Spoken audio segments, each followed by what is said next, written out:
Hello, everyone. Welcome back here in the broadcast booth. Scott Gilmore, Chad Lester here. You're watching the 2026 Indiana-Kentucky All-Stars here from Royal Penn Expo in Indianapolis, Indiana. We're about to get the match play portion of this event underway, and we have obviously all Kentucky versus Indiana matches here in the first round, and after that it could be whatever happens, right, until we get to our stepladder final. But we thank you for watching here this afternoon on Savage Bowling TV. And Chad, this event always delivers a lot of drama because you have the best of the best here bowling this event from both Kentucky and Indiana. Yeah, definitely. We're gonna see some pretty good matches here as we go on.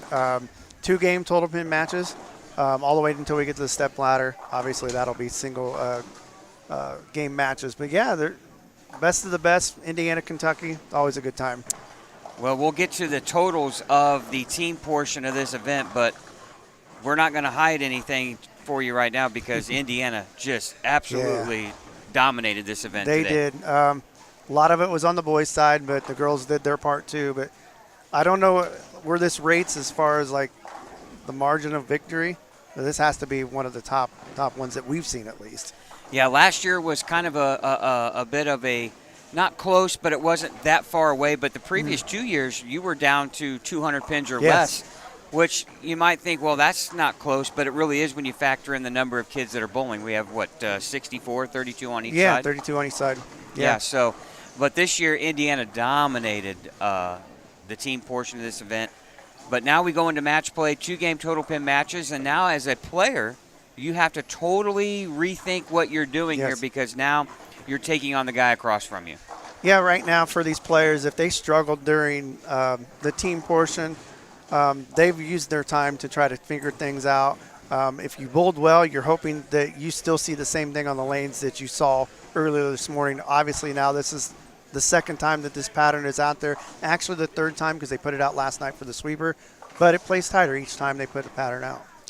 Well, the pairs are split on each end of the house. We're on the B side here in Expo. Chad, go ahead and tell them our TV pairs this afternoon. Yeah, we have for the I shouldn't say for the girls, but for this first round, the girls, you 53 through, what did we say, 51 through 54, 67 through 70 for the guys.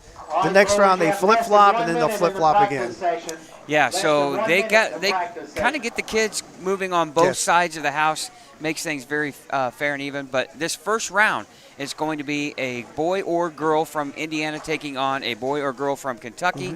And then after that, the bracket falls where the bracket falls. So there is a possibility that you could have an all Kentucky final, absolutely, stepladder final, or an all Indiana stepladder final.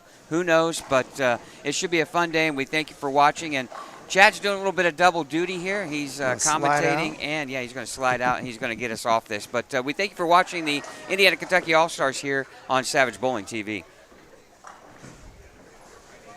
Yeah, they're just about ready to finish up practice here, and this will be really interesting. I like the fact that they bowl 2-game total pin matches on this because if you're still trying to get lined up, you have another game to try to win your match. Guys. Well, and I'm going to go over here the bowlers that are participating on our TV pairs to get you started. On the girls' side, on 51 and 52 will be Brooklyn Cutler from Indiana taking on Brooklyn Jones from Kentucky. All Brooklyn team match there. And then Danica Sadison from Indiana is taking on Caitlin Nelson. Now, Brooklyn Cutler is the 5 seed on the girls' side, taking on Brooklyn Jones, the 12 seed on the Kentucky girls' side. Danica Sadison is the 9 seed, and Caitlin Nelson is the 8 seed. Now, on the boys' end of the house right now, 67 and 68, you have the Kentucky 9 seed for the boys, Tristan Miller, taking on Indiana 8 seed boy, Todd Dick. And if you're familiar with that name, Todd was part of that winning team there from Jasper in the Indiana High School Bowling State Finals. And then on 69 and 70, Kentucky 5 seed Damon Bands taking on 12 seed on the boys' side in the Indiana bracket, William Winninger.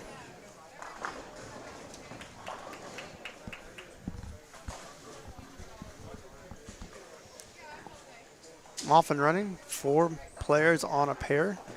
This will go pretty quick. And just off to the right side of your pair here on 55 and 56, Sophia Monroe is taking on Peyton Ramey.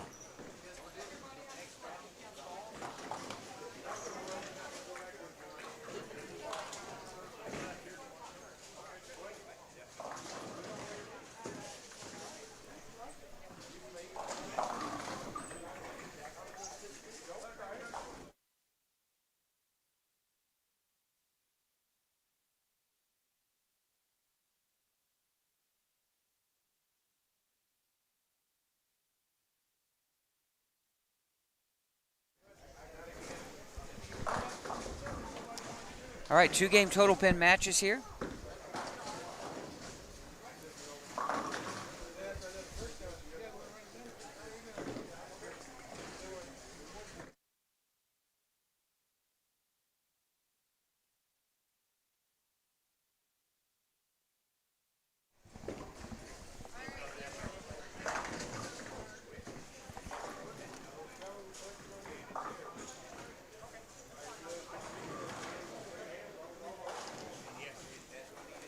Looks like we have 2 matches on each pair. I didn't realize that. I was thinking we might only have 1 match, but now I know why they're. Yeah. Of course, we after this round, we'll be down to our round of 16.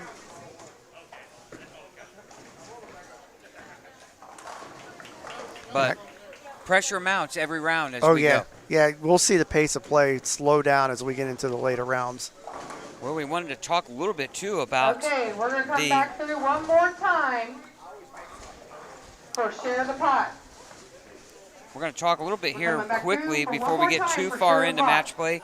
The results for the team portion, and on the girls' side, they win, the Kentucky girls defeated the Indiana girls. Oh, did they? I just assume it was because Indiana was leading after the second game. Yeah, I see here it was 88-01 to 83-89. Wow. So the girls dominated. It was the boys that really carried the load here. They defeated the Kentucky boys 10,039 to 9107. So really, the girls on the Kentucky side did their job. It was the boys that could not keep up with the Indiana boys. And again, these are pod totals. So each, as you mentioned, Chad, each captain got to pick 3 guys that bowled with him. The sets for these pods on the game 3 for the boys: 869, 806, 830, 881. So some really good scoring there on the Indiana boys side. Notable scores: Mike Habegger shot over 700 for his 3 games. I believe he might have led the entire field in average. I know Ryan Carmichael in game 3 shot 264, Elijah Clark 243, Todd Dick 233, Gary Ebersole 231. So some good scoring. Timothy Zorger 242, Trey Brown 217. Some really good scores there on the boys' side. Yeah, if I'm looking at this right, Indiana, I don't know if these are seed numbers. I don't think they are. They should be seed numbers on the Kentucky side and the Indiana side, respectively. 11. I'm looking for. See, Mike Habegger is the 1 seed on. Yes. And Rocco Gillette is, I'm saying that right, is for the boys on Kentucky side. Yeah, Rocco bowled really good. He shot 258, 202, 256. So he shot a 716. Mike Habegger shot 721 to lead all players. It's good bowling. All right, 2-game total pin matches. You can follow along here on the screens to see the scoring pace. When we get closer down to fewer bowlers, we'll really have a better idea of names and how the matches are being played out. And we'll flip-flop the cameras here after so many frames so you can get an idea of. About 4 or 5 frames here. Every 4 or 5 frames we'll switch. Corby Smock bowling on 53 and 54.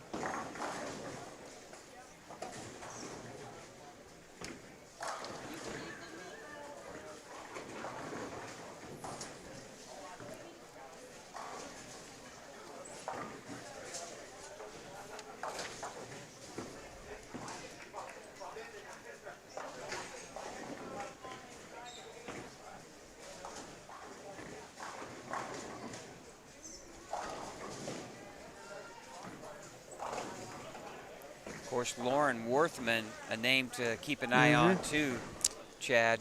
She won the All-State tournament, correct? Yes. Yes. Good bowler. Yeah, she's the 4 seed on the girls' side.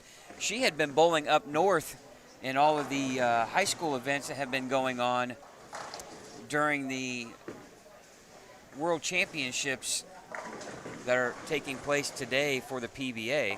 Okay. And oh yeah, the Junior World Championships. yeah, Jeff Hudson said all of her stuff, they came straight down from there to here, and all of her stuff was really dull from bowling up there. Yeah. So they were looking to make some surface changes in between during the break, and we'll see if that makes a big difference.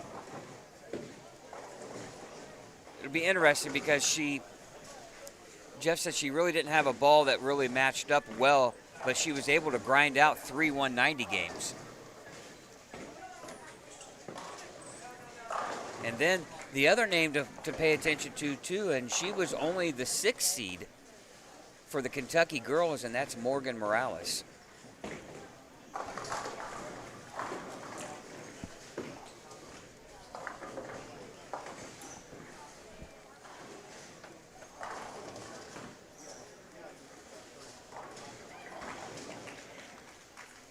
Yeah, it'll be interesting. Like, can Morgan win as a Kentucky bowler? And then she has a title as a Kentucky bowler and an Indiana bowler, like she did from high school.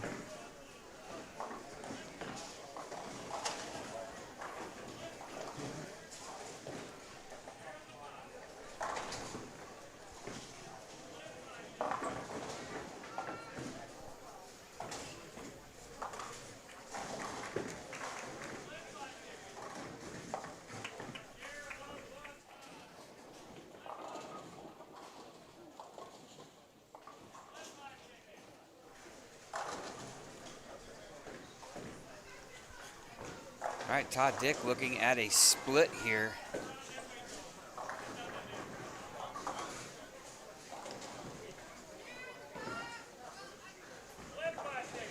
Oh, he, nice. He brings the 2-pin out. Gets the friendly bounce. Out of the back to take out the 10. What a break. Makes you relax a little bit. Well, he's clean. His opponent has 2 opens to start the game, so.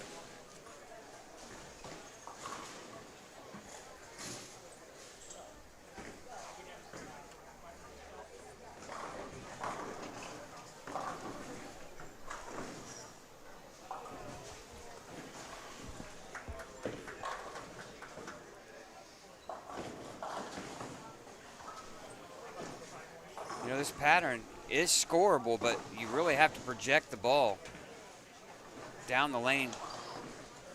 It's got plenty of back-end reaction for all the players.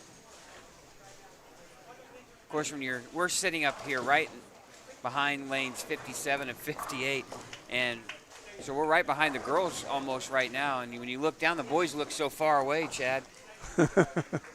They're not starting. They start on 65 and 66. Isabella Jones on 55 and 56 as well. Dad Chris coaching from behind here. And the Jones girls have made their name here in the state of Indiana when it's come to high school bowling. Well, they've got a good coach. Yeah, Chris himself, very talented.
Some good matches underway here on the girls' side too as well.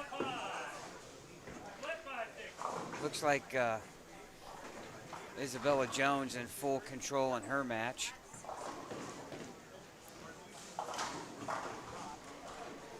On that same pair, really close between Sophia Monroe and Peyton Ramey.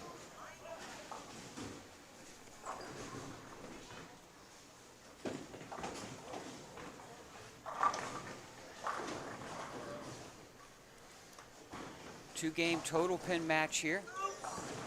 Now we're on 69 and 70 and 66, 67 and 68. Tristan Miller, Todd Dick, Damon Bands, and William Winninger on 60.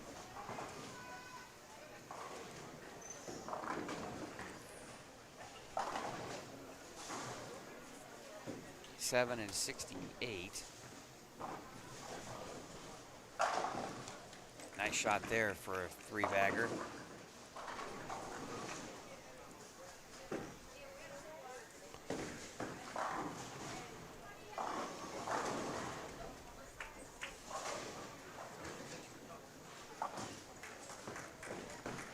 Also on 67 and 68, Ashton Evans versus Brock Percy. And on 69 and 70 as well, Dylan Davis versus Gary Ebersol.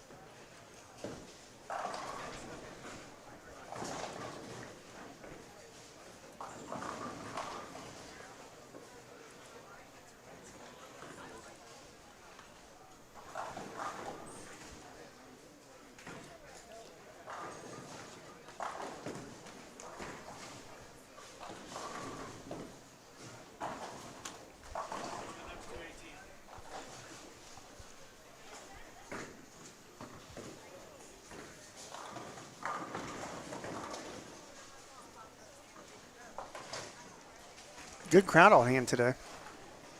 Yeah. Especially for considering here we are on June 13th. Beautiful day outside. Low humidity, about 80 degrees. Perfect weather.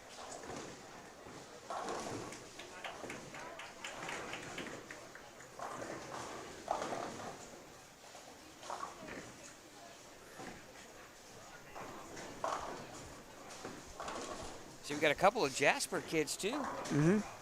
Jasper represented well here. William Winninger and Todd Dick.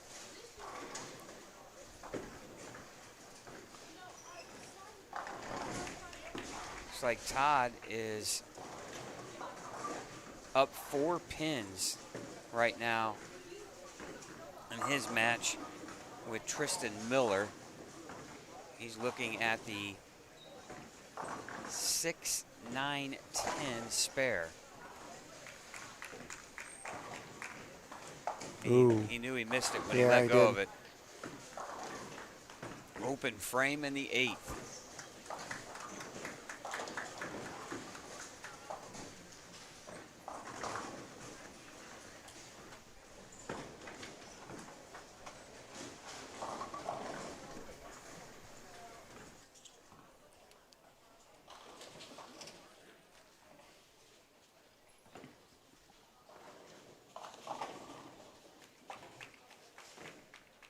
2 matches on a pair here. The winners will advance to the round of 16. This first round has every match featuring a Kentucky bowler taking on an Indiana bowler.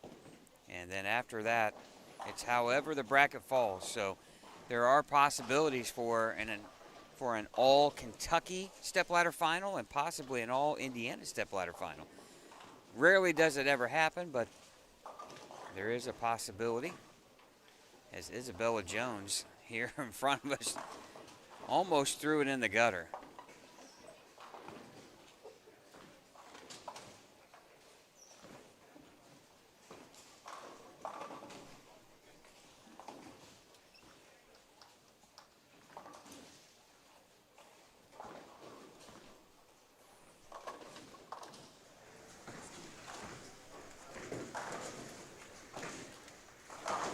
Watching some of the girls here in front of us off camera, and spares have been challenging on this pattern form so far. Isabella Jones open frame in the 9th, but she's in full control. She's up 39. Pins carry over, so important to get the biggest lead possible. What's good is they do stay on, if you win, you're going to stay on that same pair. Peyton Ramey here just split in the 10th, and she is struggling to fill frames, and now her opponent, Sophia Monroe, goes through the face, fortunate to leave just the 3 pin, so a makeable spare there. Just a 10-pin lead for Peyton here going into the 9th frame, but an opportunity for Sophia to cut into that deficit. Also here on our TV pairs, we have Jamison Warren taking on Taylor Ashcraft. And we have Corby Smock taking on Mallory Luna. Those are your 4 matches on our TV pair on the girls' side.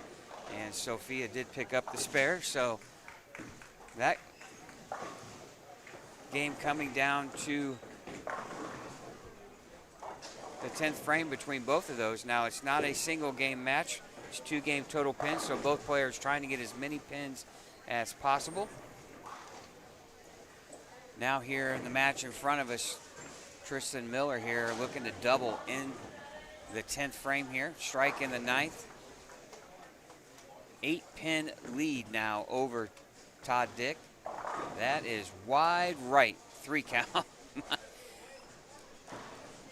Easy to do on this pattern. Yeah, there's not a lot of free hook on the gutter, is there? Nope.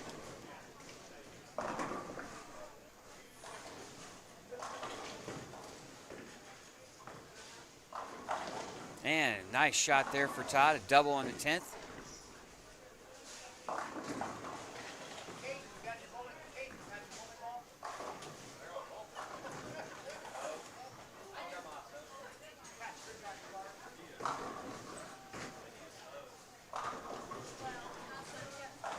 Oh, nice spare there for Tristan Miller. That's not easy. No, because majority of the time you get that tug, and then you go through the nose of Brooklyn. And well, and you want to kind of, that's the best way to carry it is go on the Brooklyn side. Yeah.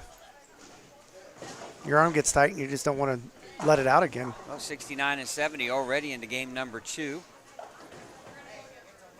That's a split for William, and Todd Dick with the 5-pin.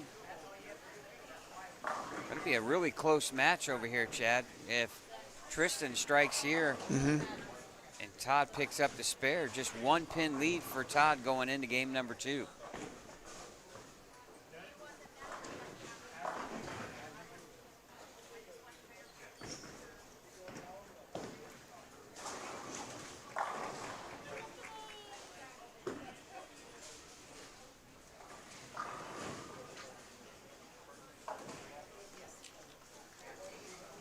Last call for the Share the Pot tickets. Last call for Share the Pot tickets. Over by our tournament area.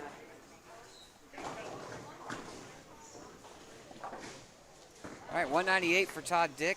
Now Tristan Miller trying to cut that deficit to 1 here with the strike. Oh, and he does.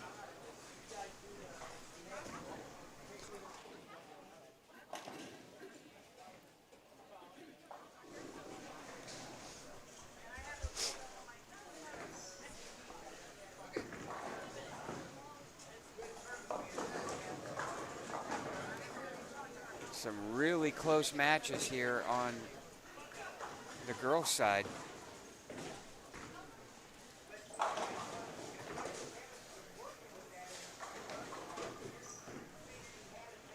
Danica Sadison can strike,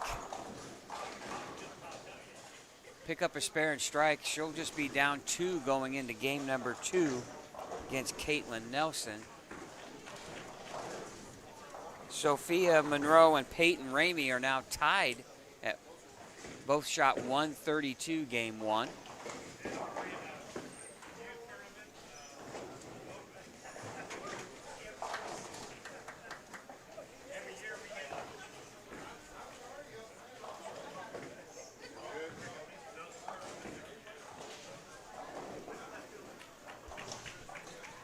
Ashton Evans here now with a lead.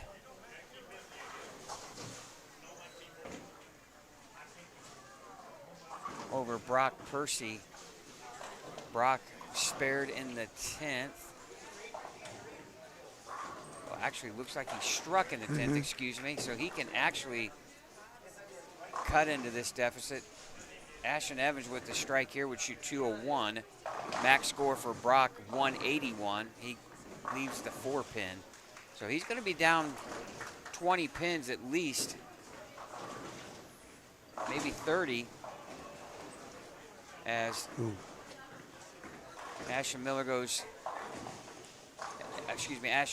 goes right through the face. The 4.67. Actually, check that. Brock Percy shot 200. My bad.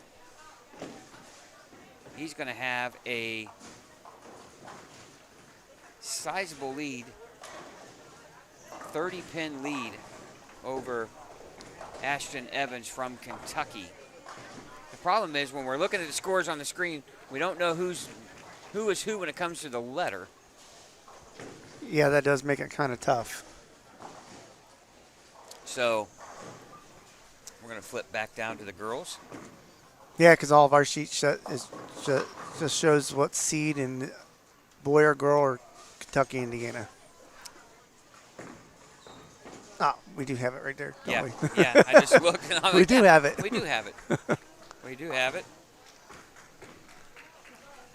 Just need to look at it better. Yeah. Oh.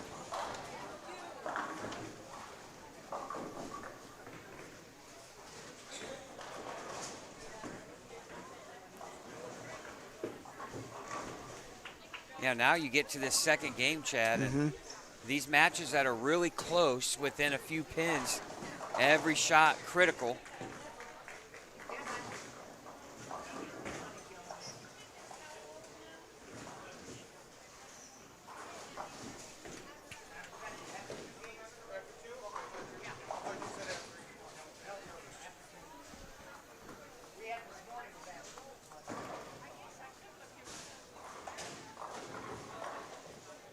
Seven pin there. This is Danica Sadison here, trying to convert the 1-2. And she does. Taking on Caitlin Nelson.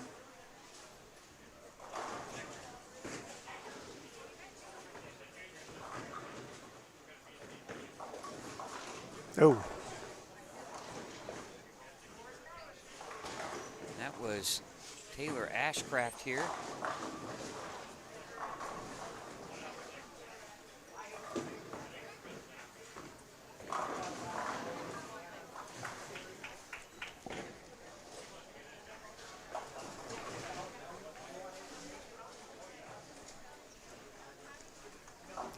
So again, we'll go over who is on this current TV pair.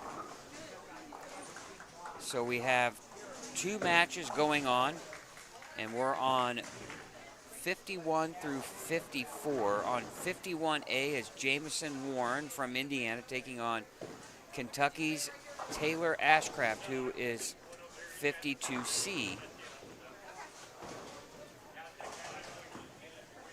Also on 51 and 52 is 51B is Brooklyn Cutler taking on 52D, Brooklyn Jones. And then on 53 and 54, you have 53A bowler is Corby Smock taking on 54C bowler Mallory Luna. And then 53B, Danica Sadison taking on 54D bowler Caitlin Nelson from Kentucky. And the frustrating thing is, anymore, I have to take my glasses off to be able to read. I am the same way. I can't see anything up close. Sign of age. With my glasses on. So. Son of a gun. Oh.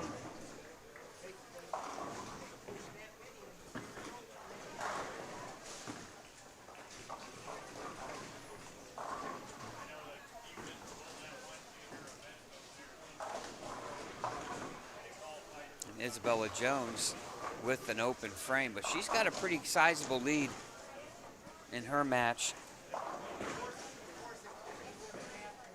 She's taking on Jordan Hunting. Now Peyton Ramey off to a good start here in her match against Sophia Monroe. Get out your orange tickets.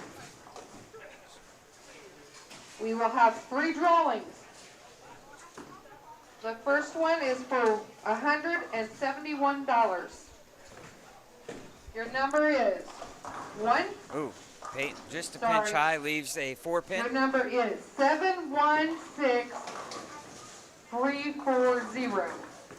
716340. Come to the counter.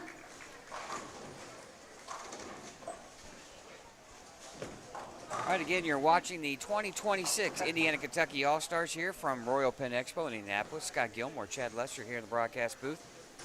Want to thank our sponsors for making our broadcast possible. Tim Mack's Victory Lane Pro Shops, Mike Alby's Arrowhead Bowl, Championship Lanes, A1 Automotive, Pinheads Entertainment, and can't thank the Brands of Brunswick enough for all of their contributions to make our broadcast possible here on Savage Bowling TV. If you'd like to watch more bowling broadcasts and Erica information, Bain from Louisville, Kentucky, won the please first one. become Erica, a subscriber. Come back here, come back here. Draw the next ticket, please.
Okay. For $28, 716 456. 716 456. And the lady that just won the $85, I need your name.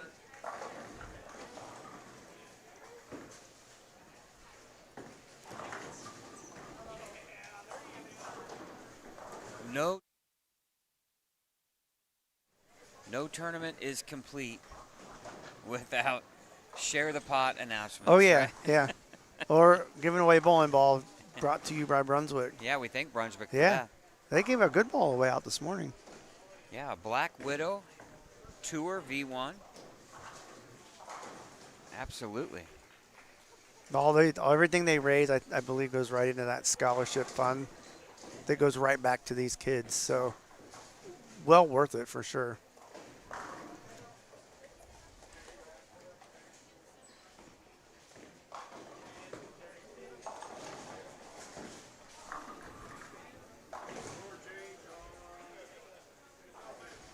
Jessica from Greenwood was the third draw winner. And Jody from Plainfield was the second draw winner. Well, I'm not so sure we shouldn't have got in, Chad. We could have paid for lunch. We'd have won. Yeah. Right? Oh.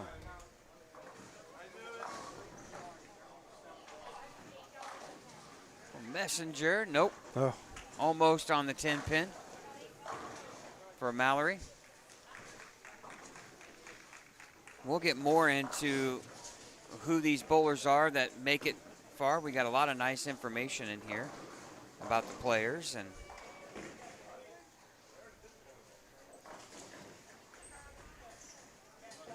Includes a complete history of who has ever bowled along with what years they were here. You'll see some of these players here 4 or 5 years. well, you have the Aubrey Trexler, 10, 11, 12, 13, and 14. Mm-hmm. Yeah, because you make it as a middle school.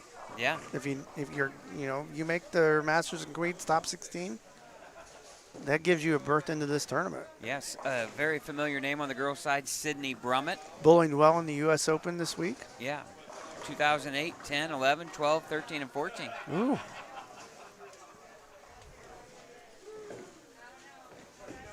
Yeah, that means she was in her middle school years. I mean, look, here's a name. Right? Look how many years. Yeah, Sarah. I'm not sure. Doyle, 1, 2, 3, 4, 5, 6, 7, 8, 9 years. Wait a minute, is that right? 9 years? Yeah, I'm trying to figure out how that works. Yeah, it's fun to go back and look at some of the information that you have.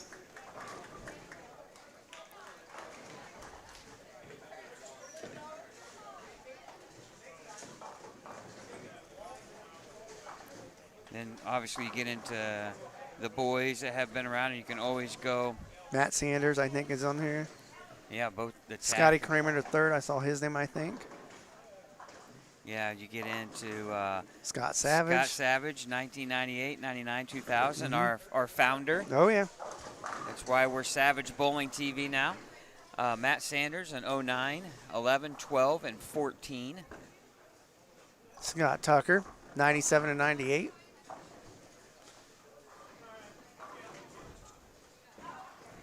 Zach Weidman. We have Zach Tackett, 12, 13, 14. EJ only in 09. Yeah. Eric Tackett, a cousin, 05.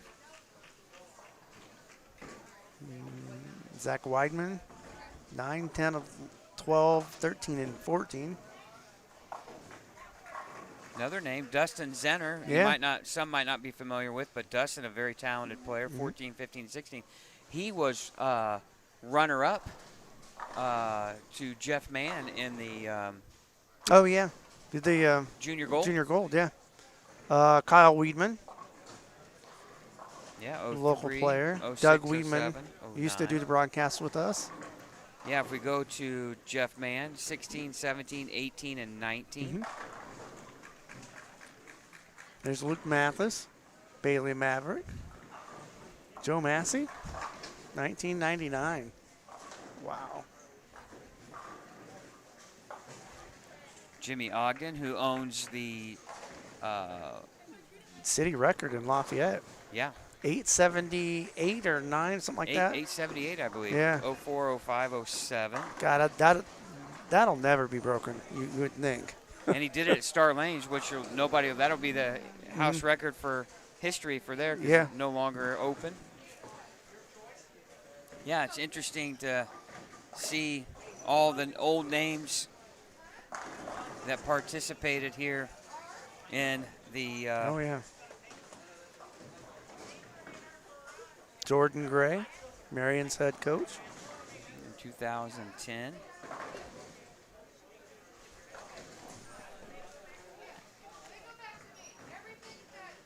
Yeah, so some really talented players have made their way through and participated in the Indiana-Kentucky All-Stars.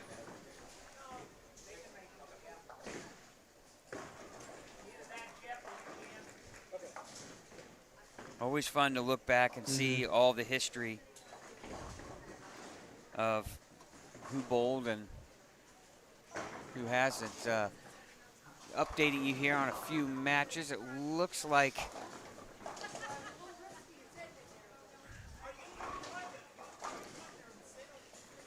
Peyton Ramey is in control, but Sophia Monroe now just threw a three-bagger here in frames 7, 8, and 9 to really cut into that deficit here. Peyton was off to a really strong start. She had struck in frames 4, 5, and 6. Remember, they tied at 132 after game 1. So Peyton has 144 in the 7th. Sophia has roughly 134 in the 7th. So just a 10-pin game here in favor of Peyton Ramey. So now other matches, it looks like Isabella Jones could be in a little bit of trouble, Chad. Her opponent has now strung 3 in a row. And Isabella bowling Jordan Hunting. She strikes now in the 9th. But Jordan up 38 in this game, but I think it's really close. Just a few pin difference here in her match. So some drama coming down the stretch here on the girls' side here on some of the pairs right here in front of us. You're watching lanes 51, 52, 53, and 54.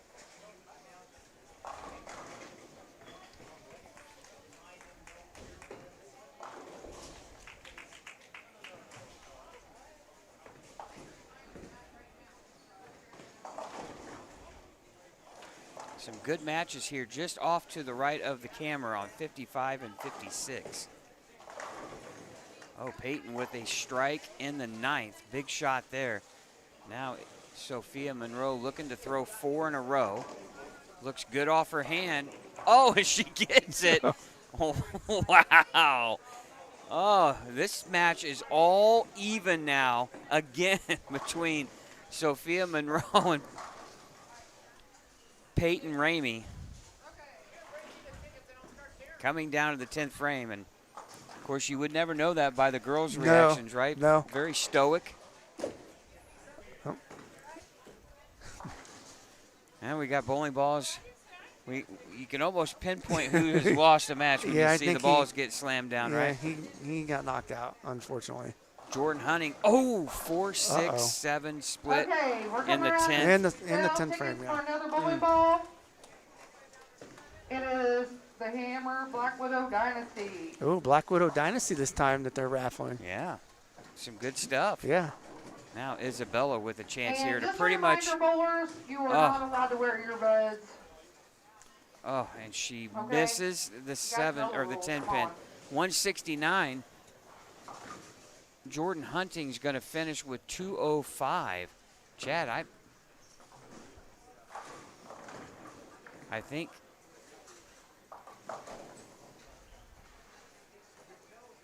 Can you see those totals there? The totals are.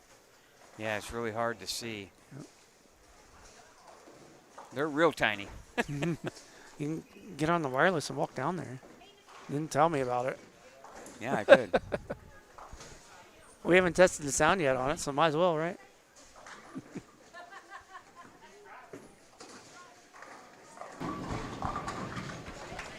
You got me? I got you. He All just right. he can't We're going to say walk it. down here. He can't hear a word I'm saying, so I'm going to talk about him.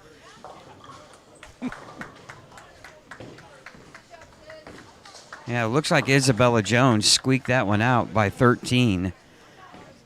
And now Sophia Monroe here has a chance to take the lead in her match over Peyton Ramey here. Peyton just left a 7-pin.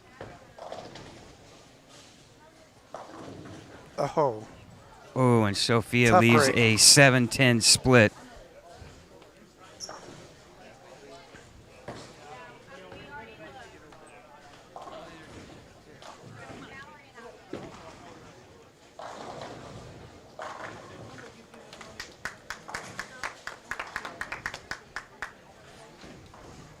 Yeah, it looks like Peyton's going to advance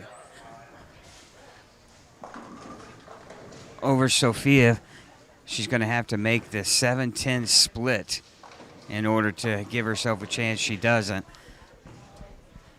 tough break there.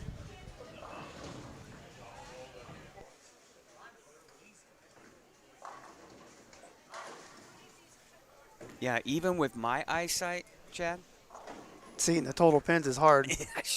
I'm right behind the parents watching, and I still can't hardly see what the number is. Yeah, you can see the final score is easy. Well, it's still a heck of a match there between Peyton Ramey and Yeah. Sophia Monroe. Peyton shoots 204 to Sophia's 190, so she'll win the match by 14.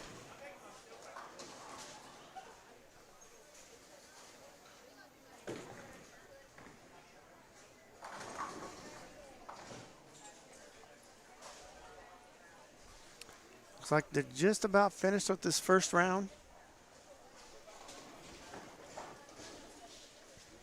We'll have a little bit of a break in between the rounds as they turn in scores, advance the bowlers. They'll get new lane assignments, and then they'll start right away. I believe they probably won't get practice in the future rounds. But they could if they've changed the rules or something like that.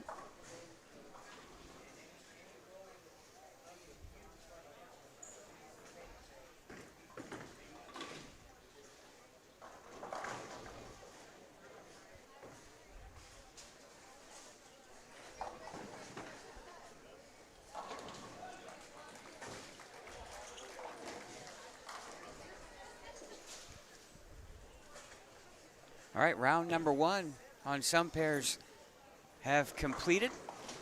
And once we find out scoring and winning, we'll let you know who advances. Just a few frames left on our pairs. Looks like the guys are wrapping up some of theirs. Yeah, they're right in the same spot as the ladies. So both matches really close here on 55 and 56 right in front of us.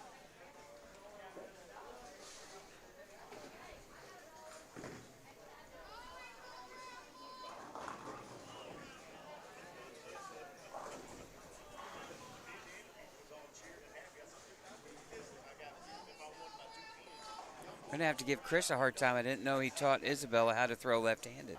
Yeah, it's good. It's nice to have a lefty in the Jones family. Yeah, I don't think I realized she was left-handed until today.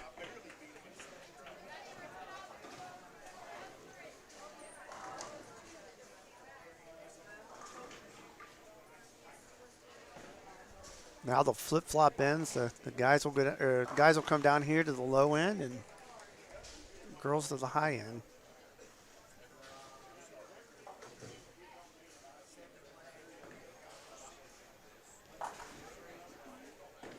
All right, we're going to take a short time out here as matches of round number one conclude here. When Chad and I come back on the air, we'll have scores and winners as the players will flip-flop ends of the house. And we'll be back for round number two, the round of 16. You're watching the Indiana-Kentucky All-Stars exclusively right here on Savage Bowling TV.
All right, welcome back here to the Indiana-Kentucky All-Stars in Royal Penn Expo here, Indianapolis, Indiana. You're watching it exclusively on Savage Bowling TV. Scott Gilmore, Chad Lester here in the broadcast booth. Before we get started with the round of 16, want to thank our sponsors once again. A1 Automotive, Pinheads Entertainment, Tim Max, Victory Lane Pro Shops, the Brands of Brunswick, Mike Alby's Arrowhead Bowl, and Championship Lanes for all of their contributions to make this broadcast possible. I also want to thank all the staff at the Indiana State USBC for allowing us, Chad, to broadcast all of this great action here of bowling around the state of Indiana. We're down to the round of 16. And here we go on the girls' side. We have Addison Boyles taking on Haley Sandifer. Danica Lyons taking on Lauren Worthman. Delaney Hennon taking on Jamison Warren. Mallory Luna against Isabella Jones. Taylor Feaster against Allison Holden. Morgan Morales taking on Lila Martin. Tori Beeman against Brooklyn Cutler. And Caitlin Nelson taking on Peyton Ramey. Your lanes are now on for competition. All right, now on the boys' side, Rocco Gillette. I love that name. Rocco Gillette taking on Todd Dick. William Winninger taking on Elijah Clark. Braden McPherson, Ryan Carmichael on 47 and 48. Cyrus Uchwal versus Timothy Zorger. 49 and 50, Trey Brown, Brock Percy. 51-52, Dylan Davis, Reed Winholt. 53 and 4, Madden Alley taking on Hayden Smirkar. And then 55 and 56, Ryan Childers versus Kaysen Bishop. Our TV pairs, again, 51 through 54 on the boys. That's Dylan Davis, Reed Winholt, Madden Alley, and Hayden Smirkar. And then on the girls, 67 through 70. Danica Lyons, Lauren Worthman, Delaney Hennon, Jamison Warren. So, again, only 16 bowlers remain on each side. Chad, we're just not far from getting down to our stepladder final. Yeah, not far at all. I mean, now we have one bowler on a lane. Matches go a little bit quicker. But like I said earlier, we could still see them pace of play going down as we get closer to the end of these games. 2-game total pin match. And then we get to the stepladder final. It's single game, just like you would see on television. Isabella Jones there off to your left with the washout 3-6-7.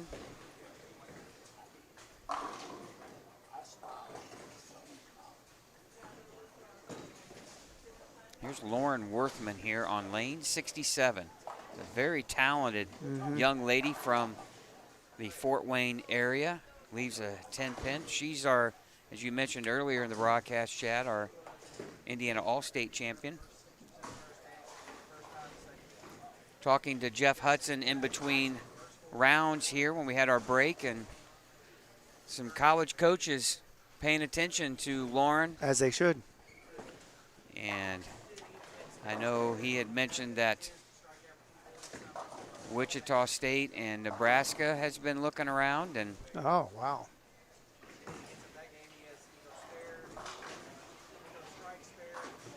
oh, she misses the 10-pin. And Jeff said that John Maz's daughter goes to Wichita State. Really? John, always one of my favorite Yeah, guys he was. Yeah. back in the day, the left-hander. He was a lot of fun to watch. Yep. I bowled with him in a Pro-Am once, and I threw one of his balls. We had the same spin. And I was like, I think I was probably 16 or 17.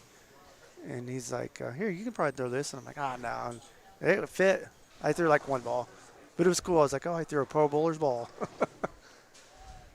But, yeah, he was awesome. He was funny on the lanes and you know, that was never too serious, it seemed like. And that was a time frame, too, it seemed like, when you would watch the lefties bowl where they would, like, hook it to the ditch. Mm-hmm. Oh, yeah. Like, they were shaping the ball a lot. You don't see that too much anymore. He was one of my favorite left-handers to watch. Oh, yeah. Also, Richard Wolf. First one we really saw like just really open the lane up. I remember the first time I saw him bowl, it was like fourth arrow to the gutter type thing, and it was like, oh my gosh. Beautiful release. Yeah, so smooth.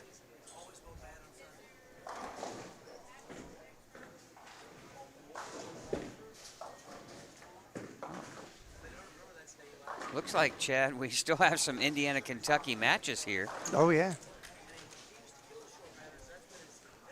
Speaking of lefties, it was awesome to see Jason Couch back on a TV show when Yeah. they had the seniors on Of course, during the World Series. Jason can't quite get down like he used to Oh, back no. in the day. But, boy, Jason could really shape it. Yes, he could.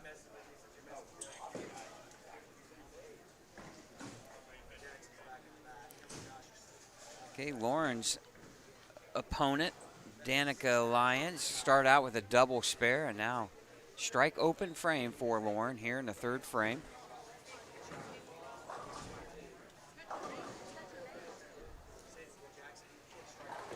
Great shot there. Somebody liked the clap. They liked that one, didn't they?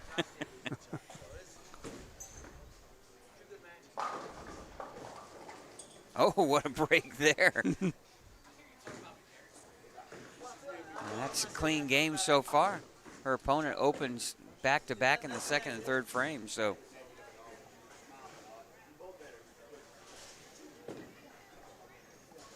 I believe that was Jamison Warren. Yes, this is Delaney Hennon as Lauren Worthman doubles now. Now Delaney Hennon here on lane 70, misses wide right. Boy, that's going to be a tough spare.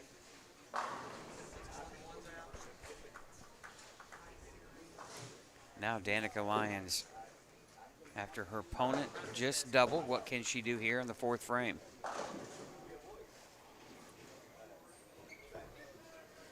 Nice looking game. Oh, rips the rack. Oh, wow, leaves the 7-pin. That's a nice game right there. Good form. Solid at the foul line. Good amount of rotation.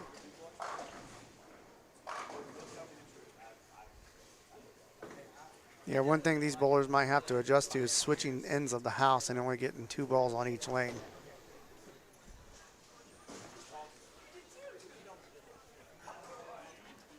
As Danica makes her spare.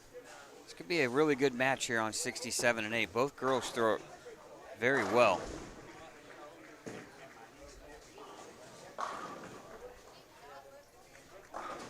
Well, when it comes to the girls' side of college bowling, it's really tough to compete with the big schools that can offer a sizable amount of scholarship money. Yeah. I mean, if you're a student, it's hard to say no to free education. Well, and you're talking about programs like Nebraska, Vanderbilt, Jacksonville State. Yep. You know, they all have great facilities because they're, NCAA.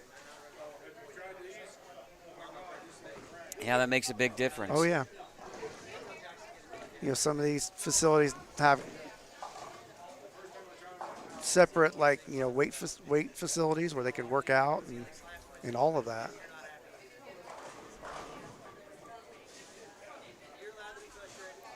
Nice shot there for Delaney Hennon on lane 69.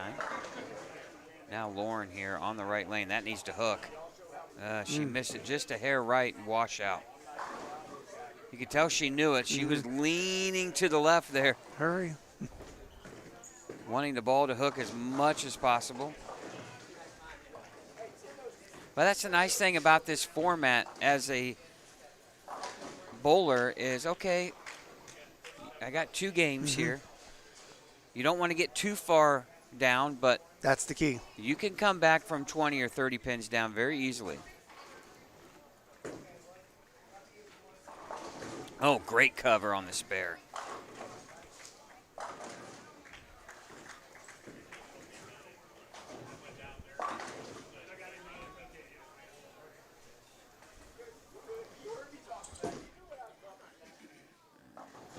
Jamison Warren there with a ill-advised missed spare.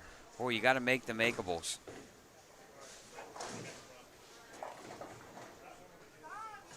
Now we have Lauren Worthman here.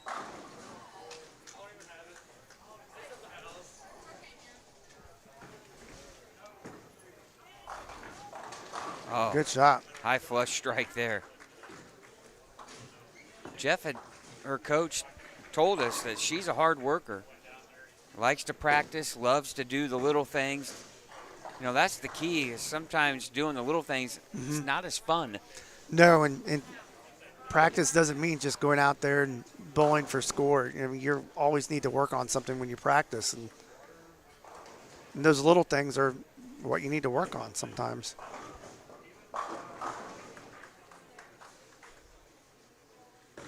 For some people, they don't like shooting spares, so it's like you're going to shoot spares the whole practice session. Well, that's not fun sometimes.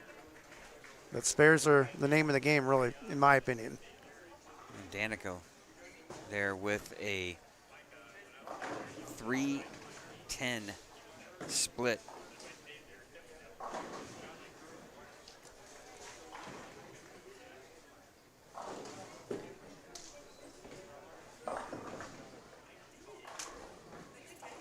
All right, let's go over to the guys here. We haven't seen them yet in this round.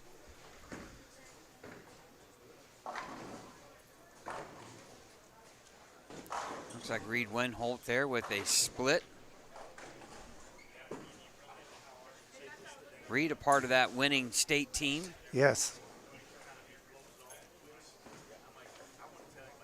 Bowling out of Easttown, if I remember right. The reason why I remember that is because they handed me a hat when we were at the U.S. Open. Oh, yes. I remember that, yeah, because we saw them all there. Yeah, so a big shout out to them for that, as he almost picks up the 6-7 split. Yeah, it was pretty cool to see them on TV with the high school state finals banner, champion banner, and showing that on the CW broadcast. Yeah, Reed's got 172 in the 8th.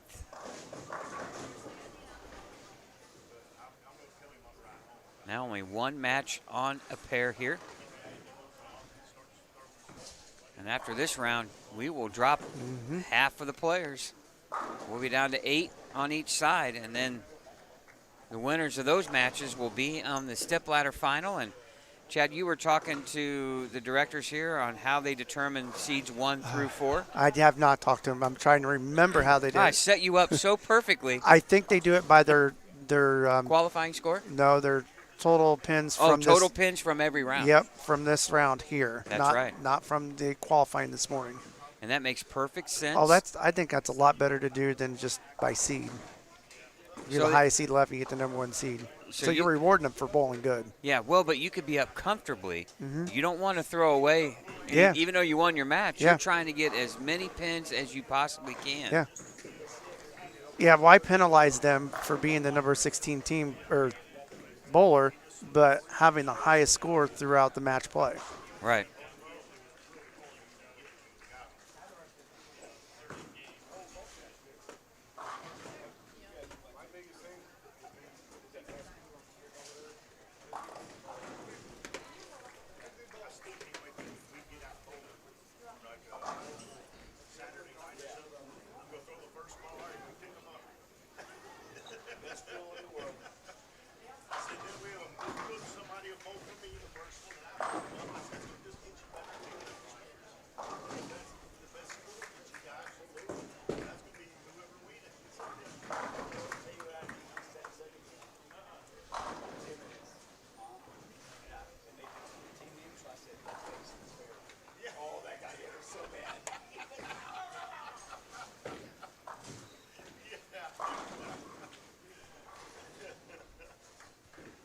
All right, now our look here at Reed on lane 52. Oh. Looks like he came in just a pinch high and leaving, fortunate to leave just the 7.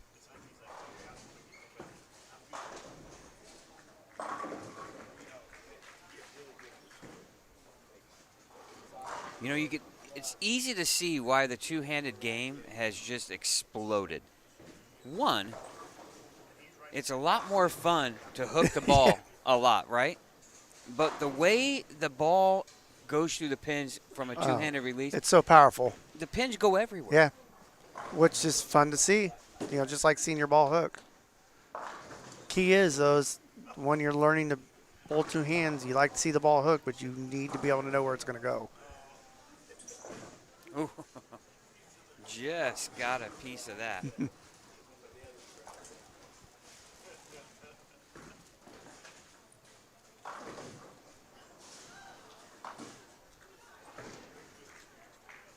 All right, here's Madden Alley.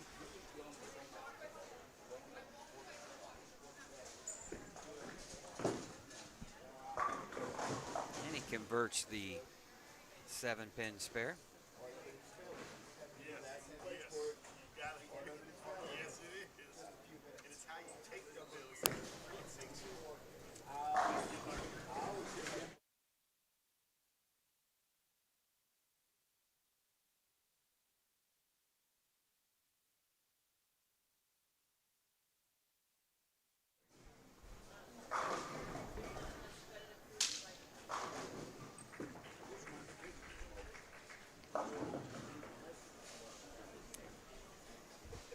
You have to think that having the experience that like Reed has with the high school bowling state finals, that kind of gives him a little bit of maybe an advantage here in this matchup, knowing the pace of play. Yeah. And one is controlling the heart rate. Right. Yeah. Sometimes you get a little bit amped up and your heart rate gets up, and then that really affects things on future shots. So just from an overall energy standpoint too, I mean, you don't want to get tired. You have 3 more rounds left here. 8-pin or 9-pin there. And I know for you love the match play situation, but I'm sure as you bowled so many times in match play, experience gave you thicker skin, to how to handle situations and just be more comfortable. Well, all these kids have a lot of talent. Yeah. But sometimes in a single match, one-on-one match, single elimination, it's more about the right thoughts, controlling the heart rate. Because, believe me, all of those guys you see on TV, even as many times as Jason Belmonte and E.J. Tackett have been on TV, I will tell you they're nervous. Oh, yeah, I'm but sure. How they execute is they know how to control they know how to control the nerves. Yeah. No, they breathing exercises or whatever it may be. That's what they do. And I'm sure they've learned over time how to do it. Oh, 4-pin there. Close match here as looks like Reed shot 212 game number 1. I always watch the telecast and the guy runs one out, slaps it out, screams. They do what they do, and it's like, man, if I would do that and have to go to the next shot, I would be so amped up I wouldn't even be able to throw the next shot. Yeah, you can wear yourself out. Yeah. And it's like they just go up there and they throw the next shot and strike again. So it's unbelievable how mentally tough they are.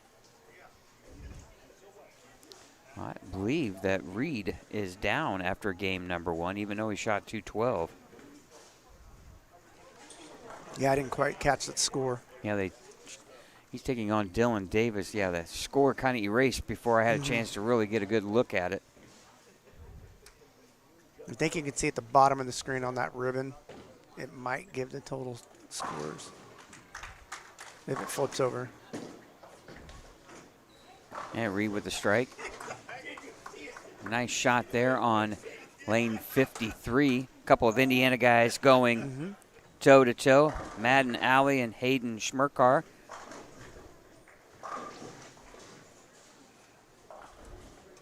Or, you get some of these names just like, woo, and I hate to butcher them, but I'm probably butchering it, and I apologize to Hayden. Yeah, I heard Corky say Hayden Schmirker. So I don't know if he was even right either, but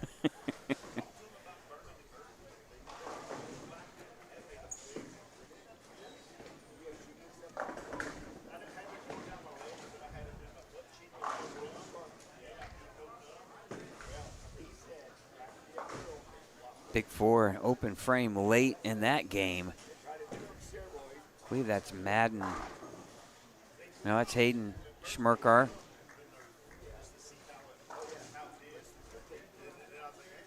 Now Hayden finds himself in some trouble here. 143 it looks like.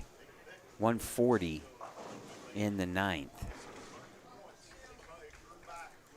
Madden Alley with 134 in the seventh, strikes in the eighth and ninth frame. Game number one for these guys. Oh, great shot there from Reed. Both players, Chad, start off with a double.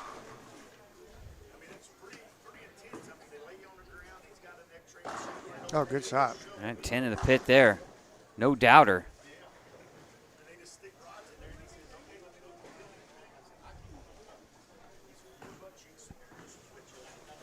Again, we want to thank you for watching here, the Indiana-Kentucky All-Stars from Royal Penn Expo here in Indianapolis, Indiana. Scott Gilmore, Chad Lester here in the broadcast booth. Want to send our well wishes to Mike Albee, who's hanging out with the family this week. I can't remember where he went, but Yeah, did he say something about going to California or something? yeah, he might be in California. Nonetheless, he's with family. It's important.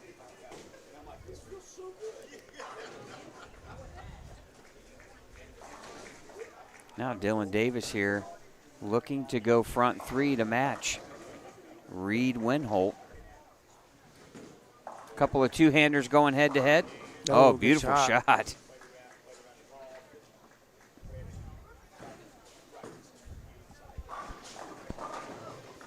Oh, nice 10th frame there. Something to build on for Hayden. Shoots 170. Now, you know, if Madden does him a favor here and doesn't strike, he's only down 30 pins, but boy, a double here in the 10th would really make things difficult for Hayden here in game number two. Now Dylan Davis looking for four. Oh, 2-8. Want to thank our sponsors. Want to thank Mike Albee's Arrowhead Bowl, A1 Automotive, Pinheads Entertainment, Tim Mack's Victory Lane Pro Shops, Championship Lanes, and our friends with Brunswick for making all of this possible. And we talked about a little bit earlier, they're giving away, already giving away a Black Widow Tour V1, great ball from Hammer, and now they're going to give away a Black Widow Dynasty. Yeah. Hey. I think they might have already, did they call it? Yeah, I was talking with Jeff Hudson, and he was holding on to a Ebonite Spartan, another great ball from the Brands of Brunswick, and they were considering that ball for Lauren in this match. It looked like she was throwing a blue ball, and it was blue, right? Yeah, So Spartan is blue. The Spartan. As Reed with another strike, and he's got front four right after Dylan Davis, Chad, opens in the fourth. Yeah, and with him being down in the match, we think he was down after that first game. This definitely helps. Well, Madden gets the first, does not get the second, but a spare 213, 43-pin lead potentially going into game number two. Hayden's got his work cut out for him.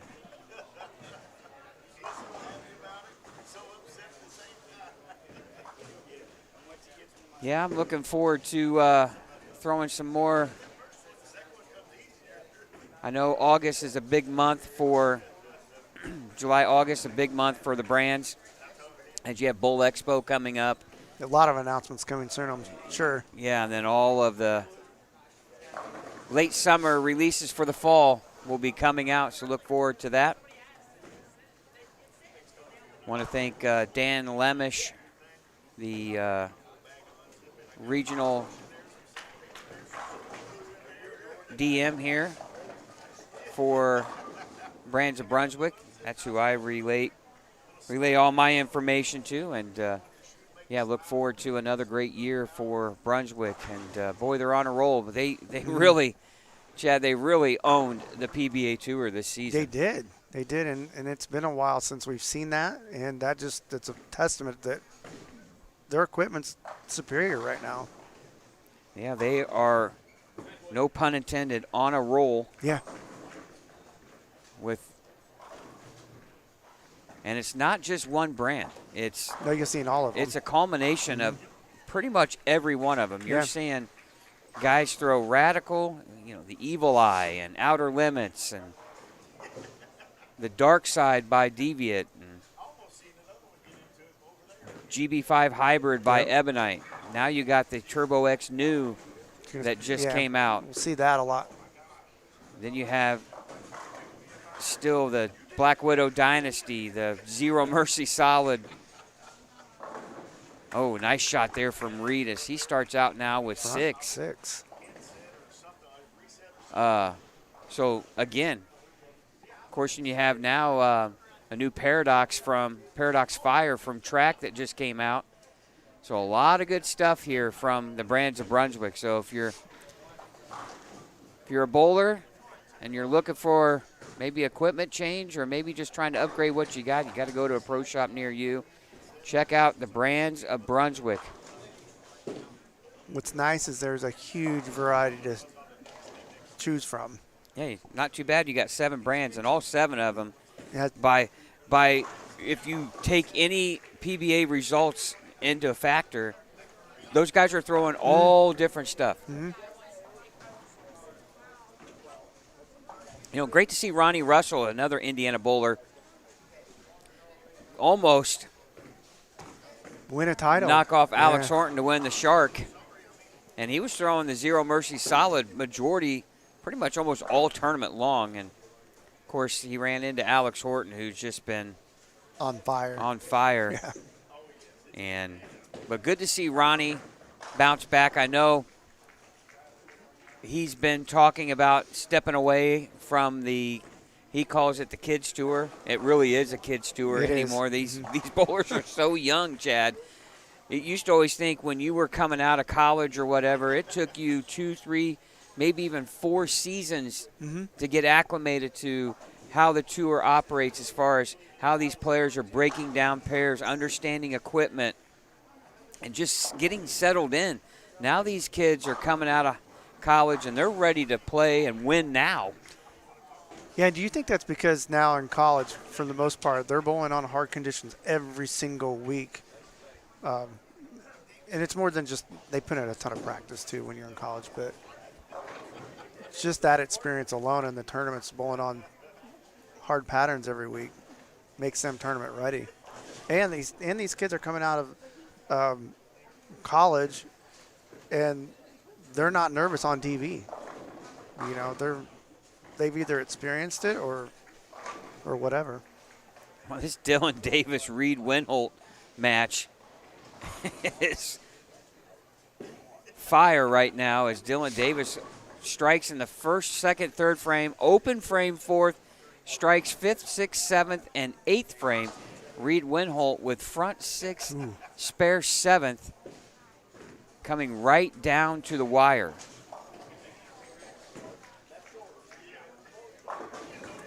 And he gets it in the eighth. What a match here between these two guys. But you're right, Chad. I think a lot of it has to do with the high school programs have gone to a more stricter lane pattern in play, I guess, however you want to word that. They're not bowling on house shots anymore at a young age. I think the coaches are better. Kids are seeing better coaching. And then in college, they're just seeing tough pattern after tough pattern. Oh, yeah. But these kids are so much more tournament experience. That's junior gold. There's a lot more to bowl, and that's a good point, too. Yeah, I mean. We didn't have that. No. I wanted to mention the director of the high school state finals, the tournament director, Mike Krauser. Yeah, he's got a tour. He's got a tour up in the northern region the Michigan and Indiana northern region. And Yeah. these kids have so much to bowl, and he runs harder patterns. They're ready. Yeah, Wisconsin's got a youth bowlers tour up there, and I mean they're bowling on full-fledged tours with points and tournament of champions and things like that. But yeah, you also see in college, like I think bowling those team games where you have a lot more drastic changes in your lane pattern makes them better too. Yeah, and I think kids they're not bowling league, junior league, and then they'll bowl a couple of things here and there, like their youth state tournament and that type. They're bowling year-round now, and there's something to bowl. And I think, too, the other thing I will say is maybe a big part of it, too, as Dylan Davis strikes in the ninth, and really – that's close. Reed could shoot 257, but Dylan could shoot 264 and win this match. Reed could shoot 257 and lose here. But the other thing, too, is what has these bigger tournaments, amateur events allowed bowlers to do? Well, the youth can now participate in a lot of these. So they're bowling as Dylan. He rips the rack there for the first one in the 10th. This next one is huge. But they're able to bowl all these big tournaments as a youth player. What is scholarship that? Money? That's experience. It is. It's experience against the top-rated amateurs that are adults. These kids can participate against them, and they're just ready when they come out. And it doesn't hurt to be two-handed and be able to overpower these lanes. And he rips the racket. I think Dylan Davis is going to advance over Reed Winholt. What a match. Yeah, he had to bowl a heck of a game to keep that lead and win. Wow, what a match.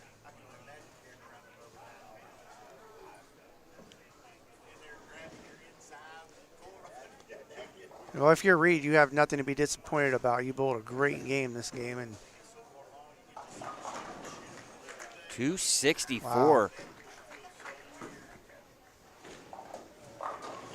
Yeah, you just got to tip your cap, don't you? Yep. Reed did everything pretty much he could. Clean game so far. If I was eliminated by somebody in a match like this, I would rather them just go off on me and throw the front 8, and I'd be like, there's nothing I can do about that, right? Yeah, tip your cap. Yeah. I don't feel too bad about that. Yeah, I would feel a lot better than that than it being a 5-pin match and I have 3 opens in my game, exactly. Right? Then I know it's on yourself. me. Yeah. Yep. I go back, and of course, no one here watching this or now or watching it ever will probably know what this is. But I go back to the you're better at remembering who, but I know one of the players. But I go back to the Lafayette Open in match play where I believe Jackson Cross was one of them and somebody else. And they just kept open, giving it right back to one another. They kept going into one-ball roll-offs, wasn't it? They went a bunch of 9th and 10th frame roll-offs. It might have been that. And I don't remember how you did that. It wasn't opens. Yeah, it was like, It was one-ball roll-offs. Yeah. And they just kept tying. And we had no clue what was going on because we were concentrating on another match. And we found out afterwards when we were live streaming it. And I think Jackson said, anybody get that on video? I mean, they must have went like 9 or 10 rounds. Yeah, it wasn't that one. There was another match. I can't remember who it was, but it was 2 players, and maybe Kayla Ogden might have been in that as well. I think I know what you're talking about. Neither one could mark. Yes. And it was a really low score, and it was like 130 to 140 or something like that. It was just really ugly. And everybody was nobody won. Those are the ones that you kick yourself. Yeah. Because nobody wanted to take control. Yeah. They just open after open, both players. It was crazy. And I don't think that pair was bad. It was just they didn't bowl good. Well, but, yeah, I do remember that. I don't remember who it was against, but I think Kayla was one of the bowlers. Well, Chad, it looks like we have a tie game right now between Lauren Worthman and Danica Lyons. Both players with 3 opens, 85 in the 6th. I don't know how game one finished. But this going right down to the wire here.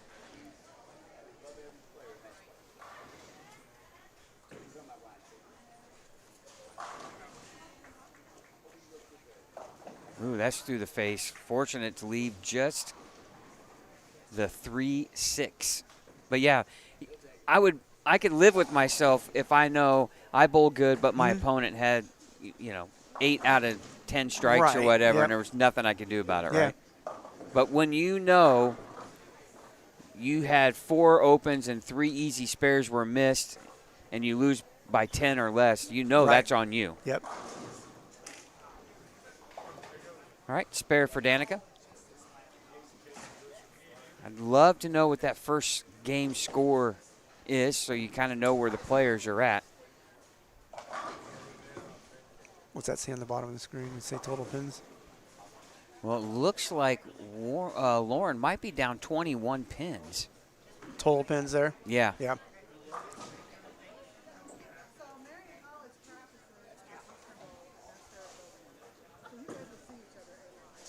Big shot here then for Lauren.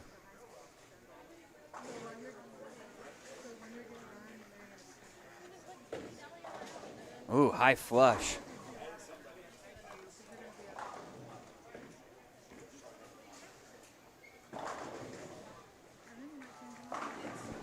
Does look like she's throwing the Spartan too.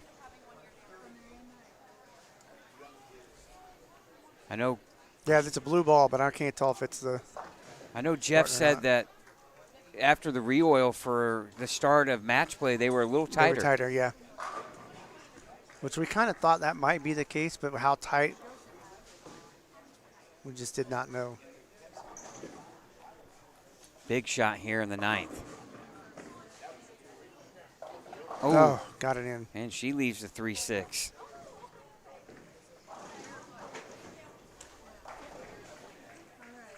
It's going to come down, Chad, to fill in frames at the end of this game for either player here, but it looks like Danica might be leading.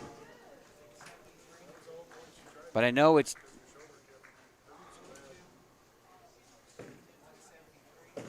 varies because one player gets a frame ahead, so that changes the score here, but we don't know what the score was after game 1.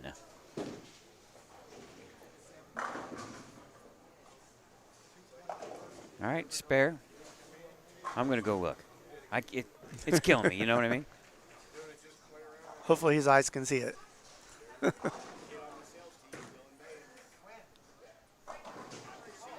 After this round, we'll be down to 8 boys and 8 girls.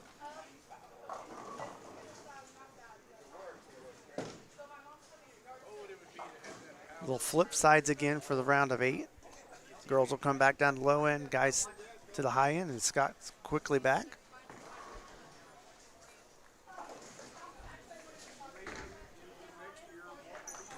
Danica leads Lauren by 3 after game 203 to 200 was the final score of game 1.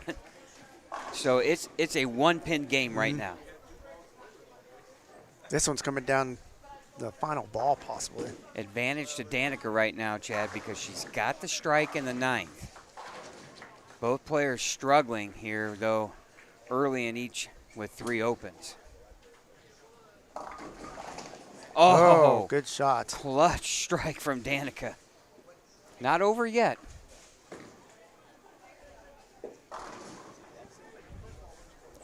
Not over yet. 183. Yeah, she's trying to. She can shut her out, right? When she strikes out. Strike here will lock it up. Anything less, I believe Lauren would have an opportunity to seize the win in the 10th. Pin count crucial. Oh. That looks high. Oh, 7. Oh. That's going to be 170. She So knew right it, now- too. Yep. Excuse me, right now, Lauren would need to double in the 10th. Now, she will be going to her better lane. She struck the last 2 times, Chad, on lane 68.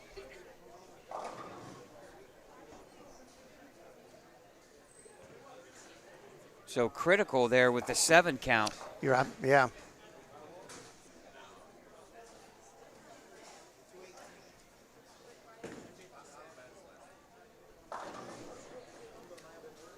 Looks like Lauren's going to take a re-rack. Take her time, gather her thoughts.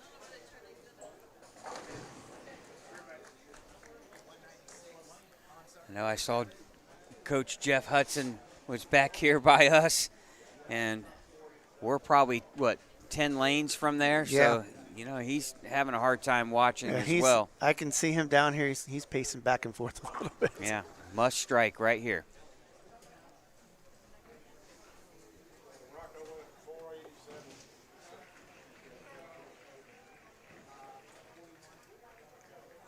Nope. Oh.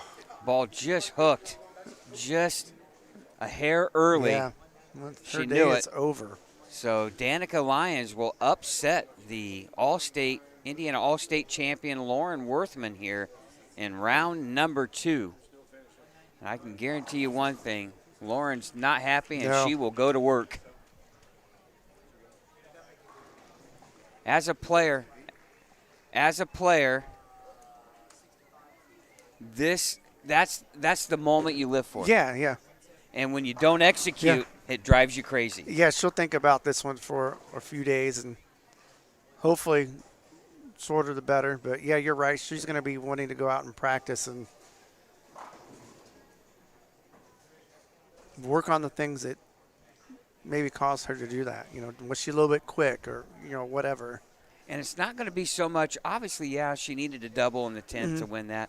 She's going to look back, at those frames, 2nd, 3rd, and 5th frame where she opened. Yeah. And that's going to be where she's going to be really focusing her attention on. Obviously, she didn't execute the way she wanted to there. But, again, she's still a talented player, and she'll be back again in this event. But that's going to wrap up the round of 16 here.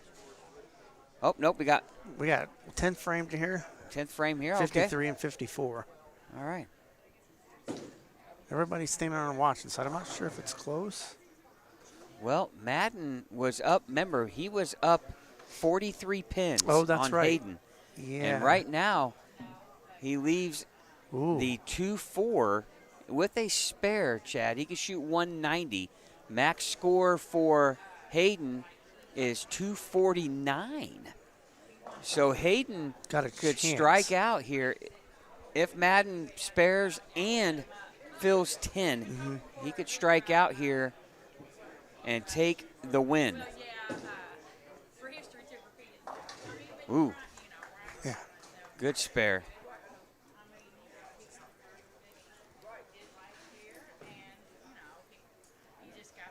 Remember you saying earlier, though, pace of play will change once we get into later stages, not only of the rounds, but of these games. Yeah. Especially when matches are on the line. And you know what? They're the last ones done here. And it's not like they were behind after the first game.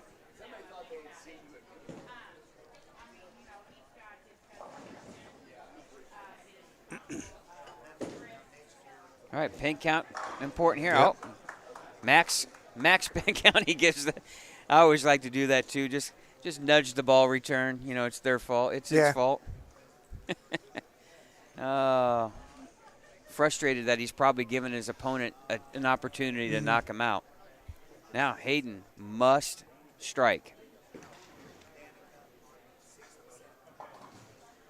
That is a 190 finish. And really, Hayden just needs to Double. not even that.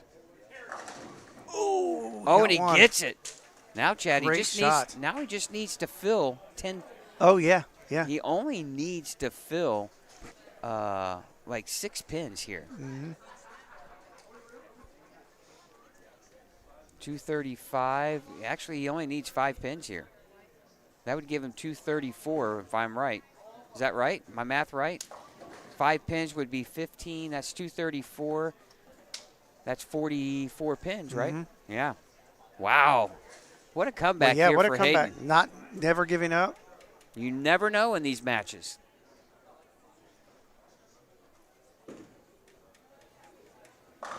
Oh, Good shot. what a finish for Hayden Schmerker. Man, down 43 after game one, and he. Yeah, But remember, he finished that 10th frame with 3 strikes in the he did. 10th. He did. So wondered if he made a move, going into that 10th frame just to try to get lined up for this game. All right, Hayden is going to come back from 43 down after game one to advance into the round of 8. When Wow. we come back, we'll have that round and more. You're watching the Indiana-Kentucky All-Stars right here on Savage Bowling TV.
All right, welcome back here to the Indiana Kentucky All-Stars, right here in Expo, Royal Penn Expo in Indianapolis. Scott Gilmore, Chad Lester here on Savage Bowling TV, bringing you all the action here this afternoon from the event that brings you all the premier high school bowlers from Indiana and Kentucky in together for one day. And now we're down to the round of 8, Chad. One more round, and the winners of these matches will move on to the stepladder final. And, man, we got some good matches here left. We do, yes. Addison Voiles taking on Danica Lyons. Danica upsetting Lauren Worthman in the previous round.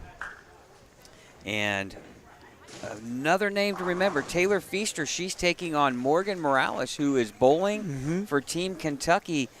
And, Chad, we just had a conversation with someone outside, and they were letting us know something that we didn't realize.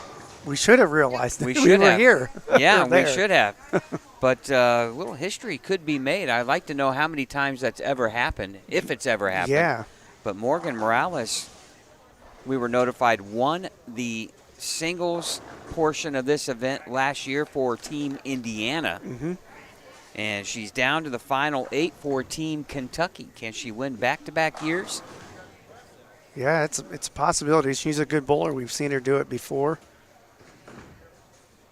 So she's no stranger to this event or even winning. I mean, she's won a lot. They told us that she won a big scholarship tournament in Iowa not too long ago. Well, Rocco Gillette still in live for Team Kentucky. He's taking on William Winninger. And Braden McPherson taking on Timothy Zorger.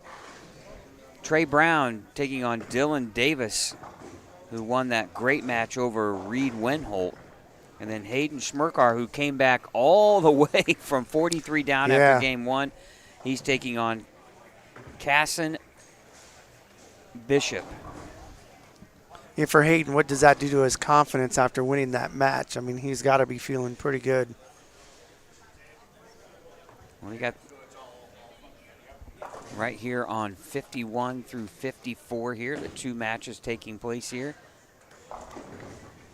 Ooh, tough start here for Taylor Feaster.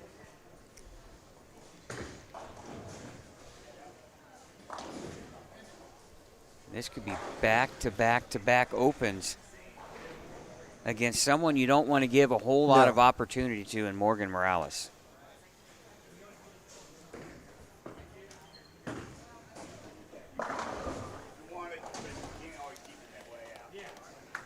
And Peyton Ramey, who really struggled to get by Sophia Monroe in round number 1. Sophia had a chance to win that match, but now Peyton finds herself 1 round away from getting into that stepladder final.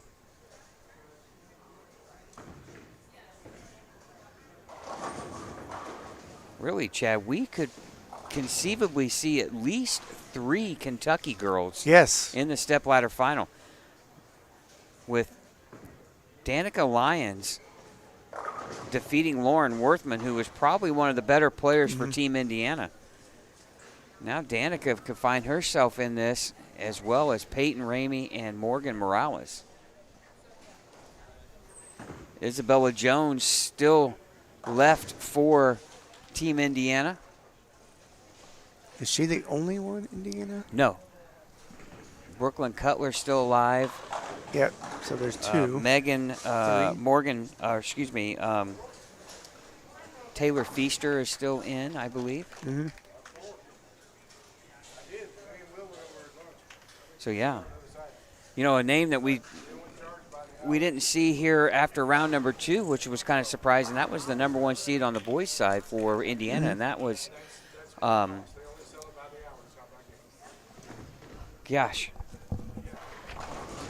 Well, I think Mike and Habegger didn't, I don't believe, he lost to Kaysen Bishop, and Kaysen is still alive. So, Mike and Habegger was, Team Indiana dominated the boys, but, there is a lot of Kentucky kids, several Kentucky kids left.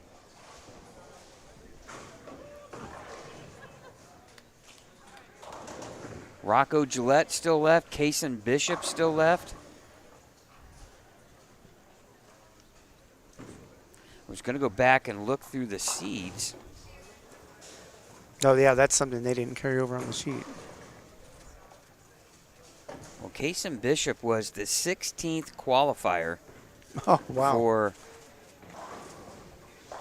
was the 16th seed on the Kentucky side.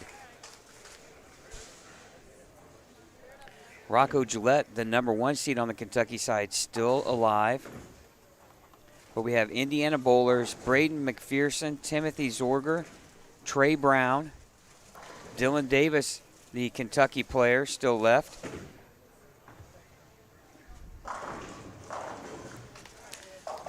Dylan was seated 6th on the Kentucky side, and then Hayden Schmerker was seated, let's see if we can find it. It's not a hard name to locate here. Yeah, he was seated 5th. So, yeah, some interesting scenarios here developing at the Indiana-Kentucky All-Stars. Yeah, it just proves that while being a number 1 seed is great, it doesn't always mean anything. Guarantees Anybody you can nothing. beat anybody in these games. Well, and that's, they talk about the USBC Masters and the Senior Masters. Those guys will tell you, I don't care where I'm at. Yeah, just get in. Get in. Yep. It's Because a whole different ballgame once you get in. 64 can beat 1, and it's happened numerous times. Matter of fact, at the Senior Masters, Mike Machuga just absolutely bowled phenomenal, and he found himself in the losers bracket after the first round. Yeah. So, I mean, it is not surprising. You just want to get in. Nice shot there from Peyton Ramey with a double.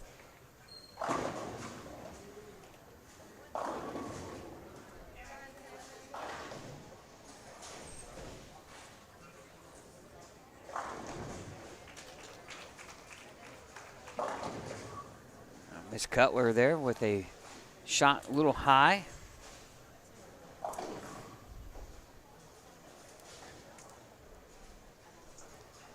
Brooklyn now with a 6-10 conversion here, and now Morgan Morales, Chad, no strikes, 1 strike in the first frame, the rest spares, but finds herself with a comfortable lead, though. Taylor Feaster, though, did double in the 5th and 6th. Good shot. But, Morgan is one that's not going to get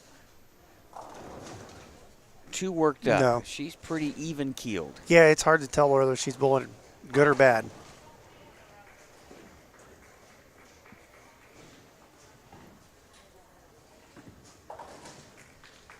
All right, 67 and 68. That's our Rocco Gillette right there. Just picked up the 2-7 split, something I can never pick up.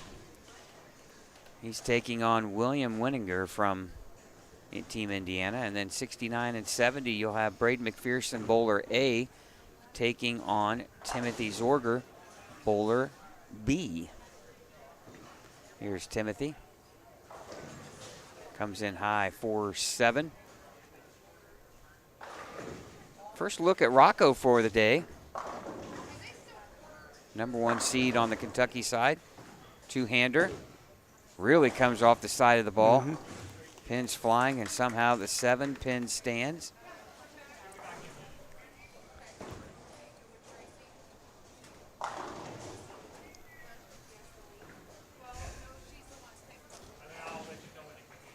Good cover there from Timothy. And again, we talked about the pace of play, how things will kind of slow down, get towards the tail end of these matches here. A lot on the line. Yeah. Winners will advance to the step ladder finals here at Expo, Royal Penn Expo in Indianapolis. 29th annual Indiana-Kentucky All-Stars. Oh, big mistake there.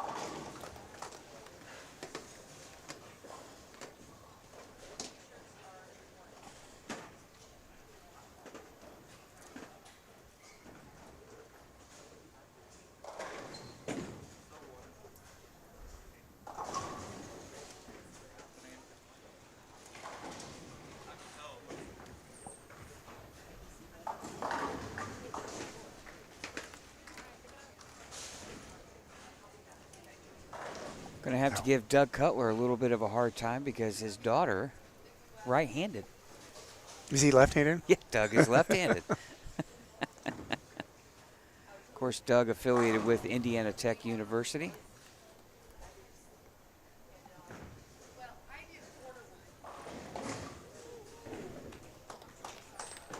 His daughter, Brooklyn, here in the final 8, taking on Peyton Ramey.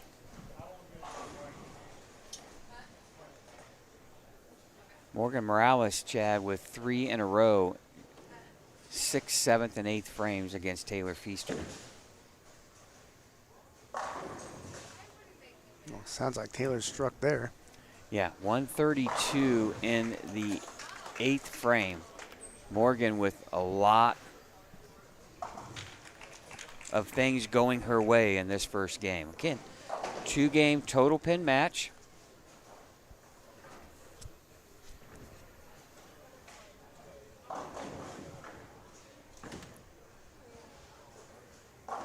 Oh, Good Morgan shot. just ripped the rack here off camera for 4 in a row. Chad, she's got the chance to shoot 240, looks like 246. Max score for Taylor, 192. Sounds like that'll be a pretty commanding lead if that ends up being that way. Yeah, both bowlers here in front of us, Rocco and William, with 104 in the 6th frame. Close match.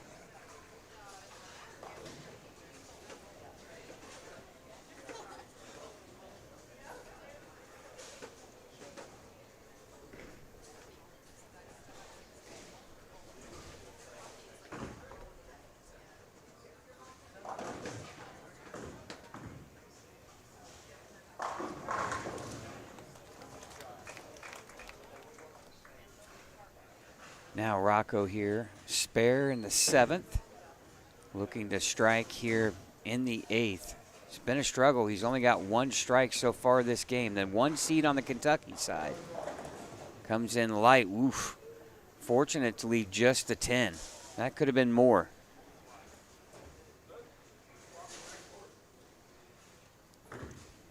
Back of the shirt it says Covington, Kentucky. Great shot there on lane 69. That is Braden McPherson. We've had Braden on TV a few we times. have. Greenfield, Indiana.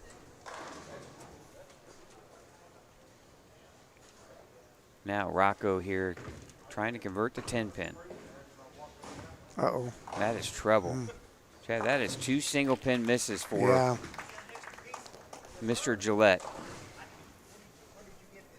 And he's given William Winninger, Letting him stay in this match.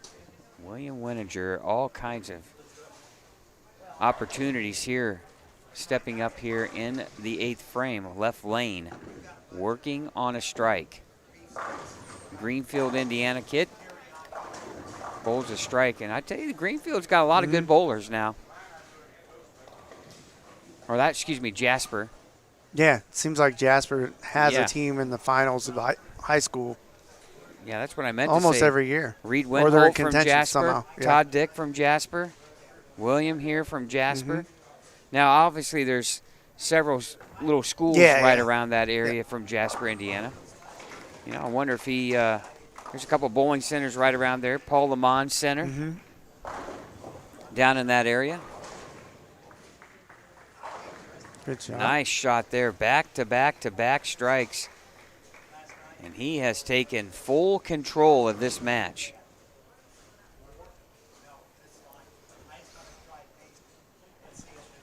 Looks like Peyton Ramey shoots 214, and Brooklyn Cutler will shoot 177. So she's down 37. I didn't get to see what the final score was I didn't see that either. in the Feaster Morales match. But it was all Morgan Morales when we last looked. Yeah, we know she won, but Is she up 30 yeah, by how much is or is she up 250, right? That's going to be the. Now Braden McPherson here stepping up on the right lane here in the 10th frame. 2 strikes already, looking to throw 3 here in the 10th for a 215 game 1 score, and he does. Great shot. However, Timothy Zorger can shoot 218, it looks like. 219. Yeah, he can shoot 219 with a 3-bagger of his own here in the 10th frame. Oh, and he gets it. We know one thing, Chad. One Indiana kid will be represented in that stepladder finals, as we have 2 bowling against each other. Everything else is, this is the only match that has 2 Indiana kids pitted against one another. Everybody else is Kentucky and IU and Indiana. I almost said IU. Shame on you. Yeah, I know. That is a no-no. I haven't seen Bill in the chat. Speaking of IU.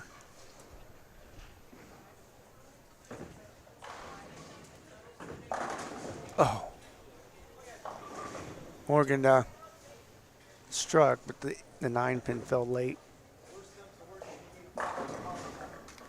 Well, Taylor's going to have to throw a lot of strikes, Chad, and she's going to have a little bit of help from Miss Morales. And that looked like a missed spare, and it was. Oh, great pick great up there. Pick up from Timothy. See, Might have to call him Timothy Z. Was that 215 to 209? Yep. I can see. Now, Rocco here with the fill ball here. Max score 171. He could be in some big trouble. And he gets a strike. His ball reaction doesn't look all that great. Now William here with a chance to get into the 220s, which would give him a commanding lead going into game number 2.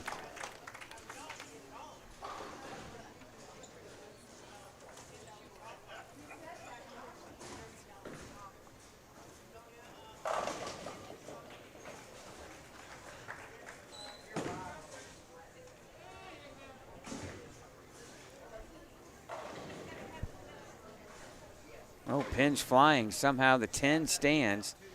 Strike number 1 for William. Now looking for strike number 2.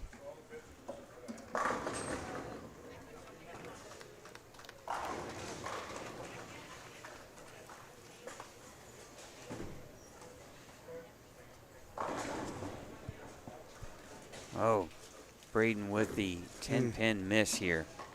Don't want to give your opponent freebies. Oh, comes in Fast just 8. a pinch high for 4-7. Still, that's going to put him in with the spare 212. That'll still give him a 41-pin lead. But we know how fragile even a 41-pin lead can be, as we watched Hayden Schmerkar. Yeah, he chipped away at that and ended up winning that match. That was awesome. Yeah, Hayden came back all the way from 43 down.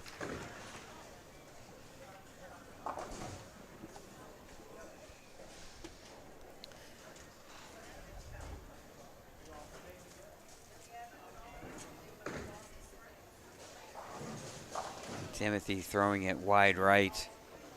1-2-8.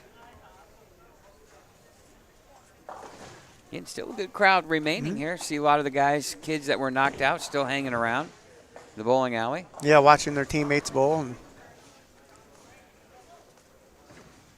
opportunity here for Brooklyn Cutler, Chad, to cut into some of this deficit after Peyton Ramey just opened in the 3rd. Oh, and she does. Just knocks the 10 silly. And all of a sudden, cut into that 30-pin deficit here with another strike in the 4th.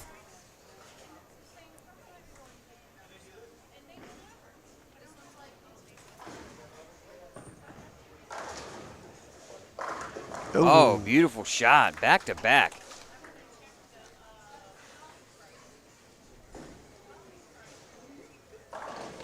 These kids really just look unflappable. Yeah, yeah. Morgan, right after the open frame in the third, comes back with the strike. Oh, Isabella right off to your left. Just stone eights.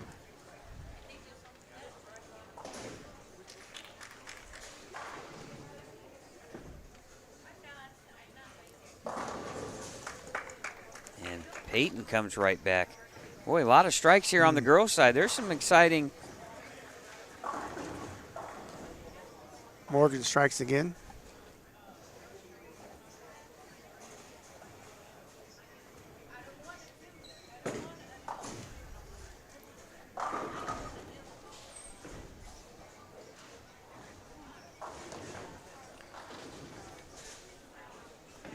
It's a sign of a champion, Chad. You open and you come right back with a double. You don't compound the problem. You come back and execute two highly thrown shots. Yeah, sometimes having a short-term memory. Yeah, just like that, Peyton Ramey, after her open frame, Chad, and Brooklyn Cutler double, she comes back and throws a double of her own. Well, if I'm counting things right, we have 4 Kentucky girls and 4 Indiana girls left, too. So this is pretty well even. Yeah, it's split right down the middle. It's amazing how that works as Brooklyn throws They're another both striking strike. on this pair. She's cut 22 pins off that deficit. Morgan with a high flush strike.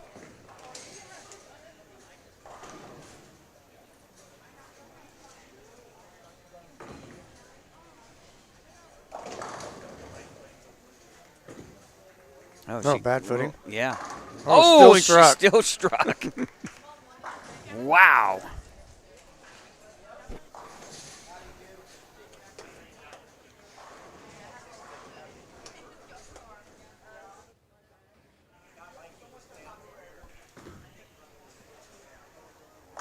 Morgan strikes again. They're all striking on these 4 lanes.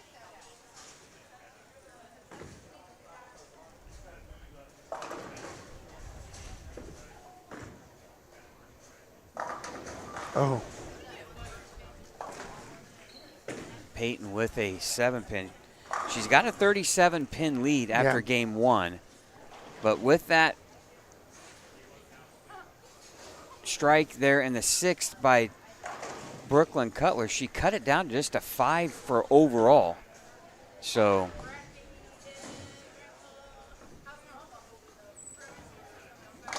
Peyton's got a nice game too.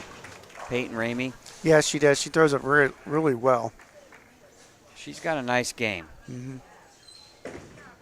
Boy, and you know, as a player, you know, you're that close to getting on the stepladder final, and you're trying not to see. You can see the finish line, but you're not trying to get too far ahead of yourself. But man, yeah, sometimes the worst thing to do is think ahead. What's next? Hey, if I win it.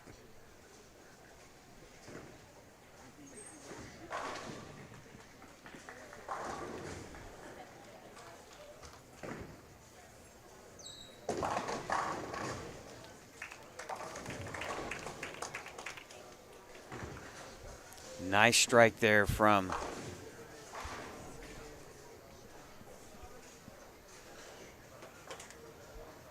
Peyton there in the 7th. Now, huge shot here because now Brooklyn can take kind of a double-digit lead here. Comes in light. Five pin. Could I tell she was just a little off balance again at the foul line. As Morgan Morales is just a machine. 5 in a row now.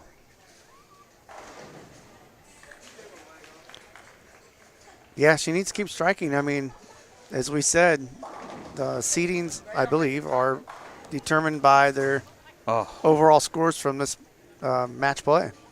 Oh, Brooklyn. Yeah, 5-pin. Misses the 5-pin, and her dad just sunk his head into his hands. He just knew how critical of a miss that was. this late in the game. 157 now in the 7th. She had the lead in this match up to that point. And a strike there. Oh, my goodness. And as you know, Chad, missing the 5-pin is just, it's inexcusable. It is. I mean, it's dead middle of the lane. We've all done it, though, at least once in our careers. Yep, first thing we did is we turned around to see how many hands were up. Yeah. And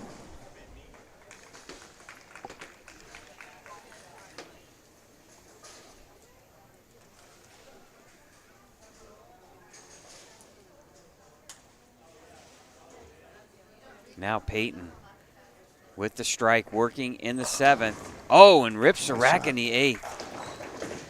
Wow. 247 still available to Brooklyn. 227 available to Peyton if she strikes out. No, 237, excuse me, if she strikes out. How big was this 5-pin miss there in the 7th? We'll find out. 9th frame here, double working. Morgan Morales will advance to the stepladder final over Taylor Feaster. Oh, I thought that was in. Shot. Yeah. Chad, Peyton has a nice game there. Really smooth at the bottom. Solid at the foul line for sure. Yes. There's got to be some college coaches looking at that, I would think. I like, too, the fact, too, you watch her, she doesn't even look. No, she's not watching her opponent at all. She's focusing on her own little world here. We probably talking to Dad, who's pacing. Yeah.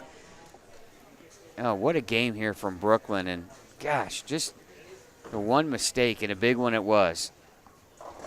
However, Chad, a strike, a double here in the 10th would force Taylor to get the first one in the 10th. Ooh. Or Peyton would have to get the first one. There's one. She gets this strike. She's going to force Peyton to It's not over. Strike first ball in the 10th. The problem is if she makes the 5-pin, she shuts her out at that point.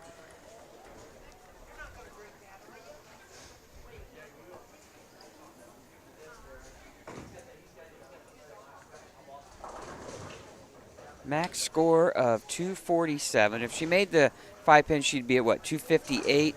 So still would not be over. She's down 37. Oh, and she gets it. Well, Peyton's going to have to show up in the 10th frame. We're going to have to see just how much moxie young Peyton Ramey has here for Team Kentucky. Important to get good count here. 9 spare would be 216, Chad. What is that, 31?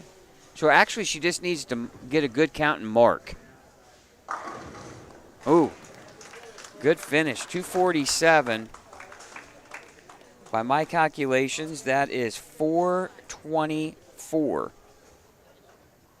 So Peyton needs 210 or 211 here. So, Chad, any good count on the first ball and spare.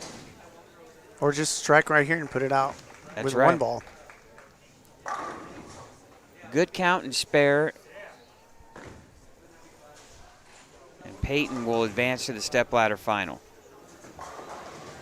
There it is. Oh, and a strike it is. What a shot from Peyton Ramey. What a game. What a match between these two.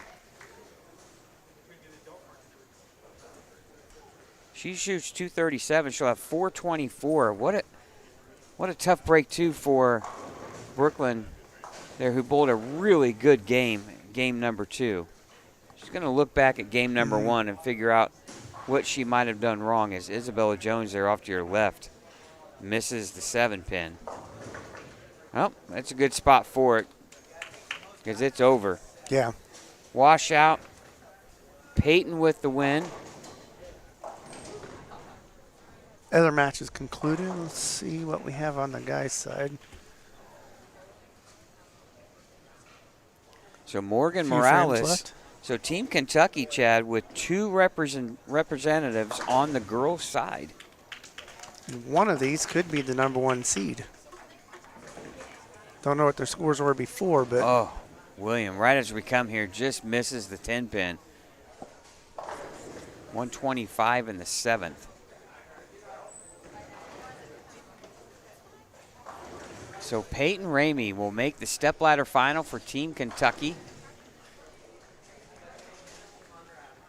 And at that point, we don't know where their seedings are because, as you mentioned, which I think is a great feature to the tournament, your total score will determine in your winning matches what your seed will be.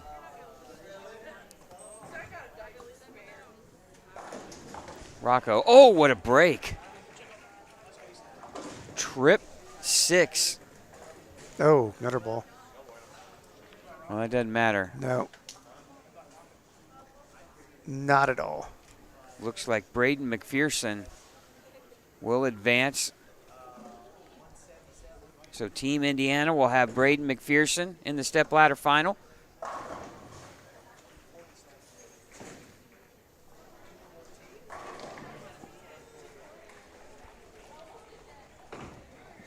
Now,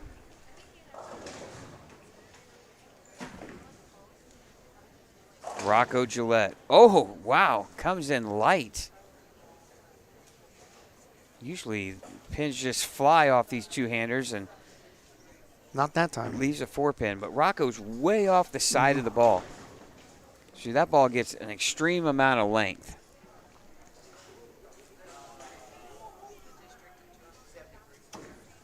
What a comeback here for Mr. McPherson.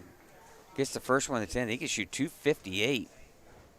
Remember, that was just I think a 6-pin difference going into game number 2. 215 to 209 was the score. Uh-oh. Uh-oh. Yeah, we've seen him miss several single-pin spares during this match. Couple in the last game. Well, and you wonder, too, he's so far off the side of the ball, gets extreme length. When the lanes get tighter, it's probably a detriment. He loves the hook because his ball gets natural length. And when it sees friction, it really darts sideways.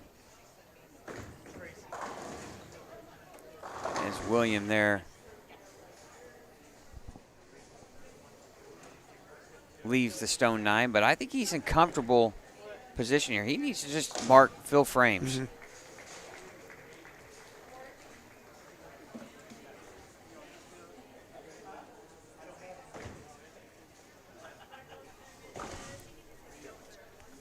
That was a big miss spare there from Rocco in the 8th frame, though. I mean, he still had a chance to win this match. Still does, but you're looking at a 20-pin difference there.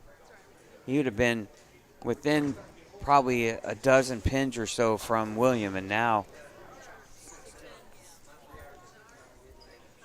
he's going to be down 20 plus going into the last 2 frames. Oh my goodness. That would have That would have been utter disaster.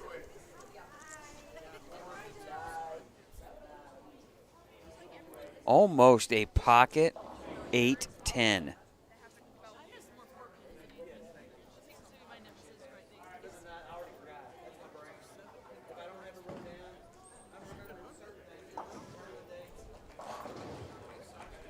All right, spare conversion. Couple of frames left here for these two players on 67 and 68. We're just about down to our stepladder final here. You're watching the Indiana-Kentucky All-Stars on Savage Bowling TV. We're from Royal Pin Expo in Indianapolis, Indiana for the 29th edition. I want to thank our sponsors for making this possible. I want to thank the brands of Brunswick, Pinheads Entertainment, Tim Mack's Victory Lane Pro Shops, Mike Alby's Arrowhead Bowl, A1 Automotive, and Championship Lanes. Now Rocco now with a 2-7-8 split. I think this has been a pretty tough pair for him,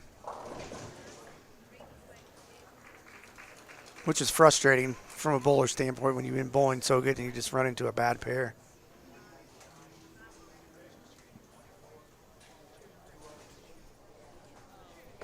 He's got to figure out a way to make this, or this is pretty much all over.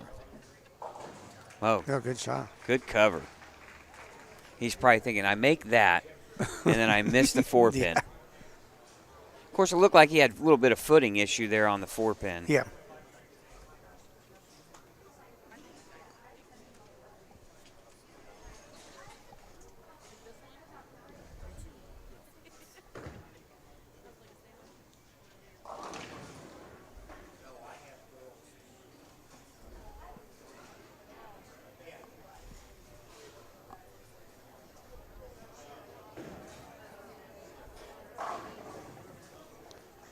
Good shot there.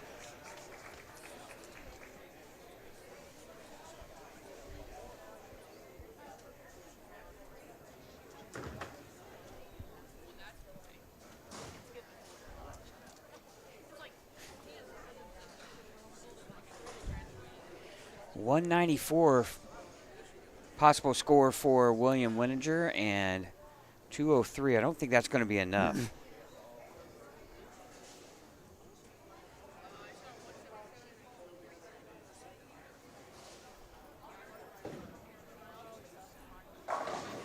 Oh, And a good Yeah. little trip 10 there. Always good to finish on a solid, good note there.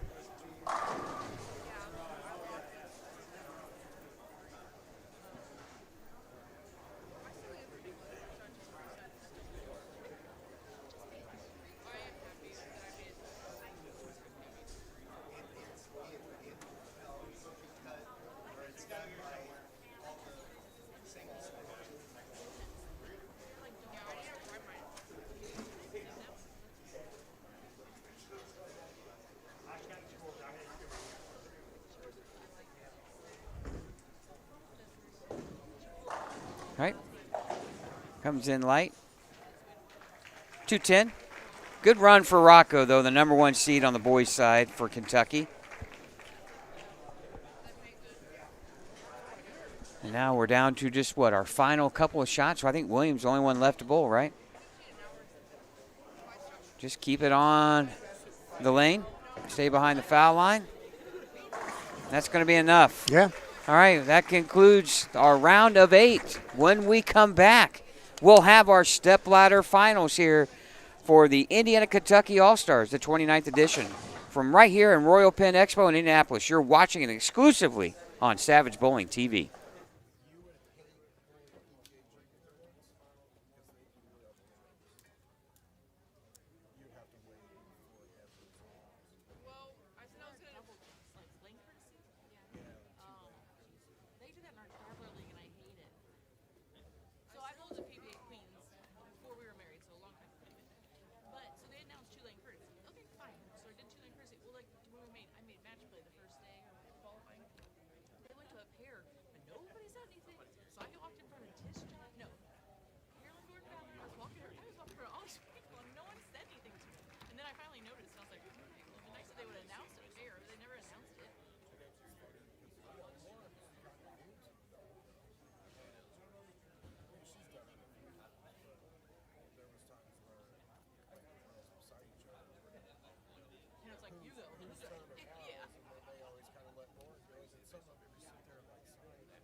I said, yeah. I said, I had that at the PBA or the Queens. I said, but then they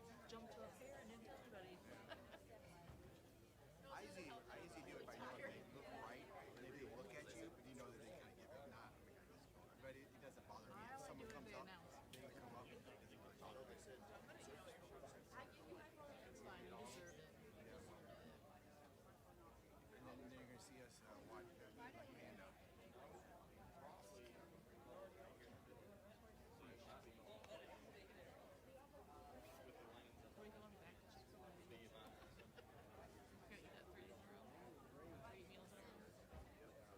I saw that.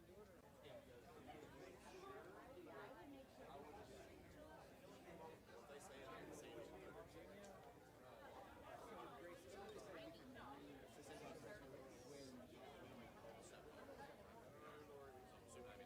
something fresher. I would almost think it's. She was down that way last time I saw her.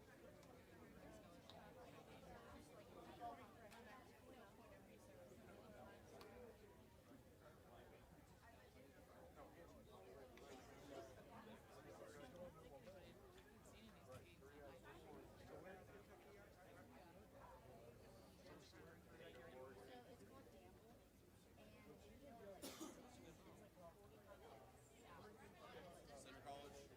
Or Center College? They don't hold.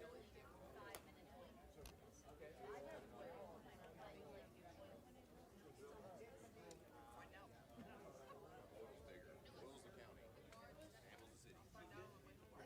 Hey, dude. Seriously, stick up the sign. Do the sign. Do the sign. Do the sign. Tell him. Call for help, man.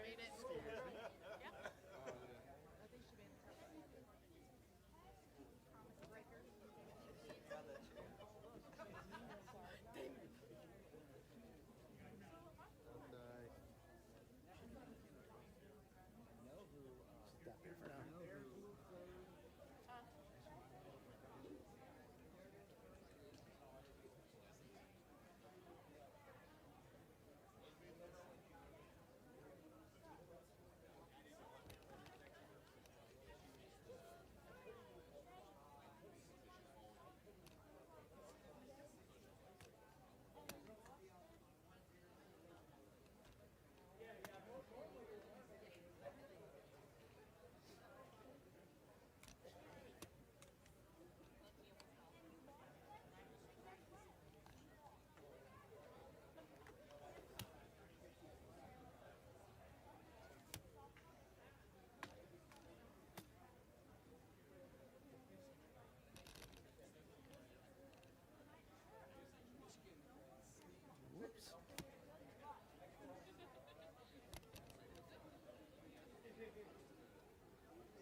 All right, welcome back here in the broadcast booth. Scott Gilmore, Chad Lester here. Savage Bowling TV's presentation of the Indiana Kentucky All-Stars, the 29th edition. We're about to begin with stepladder finals. And, Chad, we've had some exciting matches here leading up to this. And if that says anything about what this stepladder final will be, we're in for a treat this afternoon. Yeah, it's going to be awesome. We'll start on the boys' side. They announced the scores for the 6 games they bowled leading up to this. Everybody was really high scoring. We have it right here in front of us. The leader is 1,400 right on the nose. Everybody bowled good. Same way on the girls' side. We're going to see some really good matches. All 8 of these players deserve to be here. Well, let's talk about the 2 number 1 seeds on both the boys and the girls' side. Let's start with the boys. Braden McPherson from Greenfield, Indiana. Well, if you remember that name, he was the number 1 seed at Indiana All-State just a few months ago. Yep. Came up short, but now he finds himself in the title match once again. Yeah, Braden bowled good. We saw him the last match really finish it out strong. He's had a really good day. Like I said, he averaged over 230 for the 6 games to get here. Look for him to be a strong contender to win this. Well, what can we say about the number 1 seed on the girls' side? But she's looking to make some history, we believe. Morgan Morales, our number 1 seed, last year won this on Team Indiana. Now looking to win this on Team Kentucky. Yeah, everywhere she bowls, she seems to be right there. She's in the title match. She's in the step ladder. She's going to bowl good. We do know that. We're going to have to check to see if we're going to have history today. All right, match number 1 just about ready to begin. We hope you enjoy watching today's broadcast right here on Savage Bowling TV.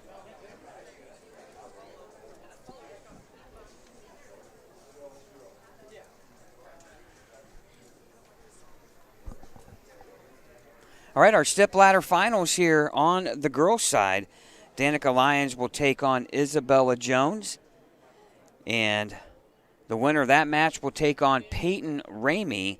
And the winner will take on number 1 seed Morgan Morales. Team Kentucky dominating this stepladder final here.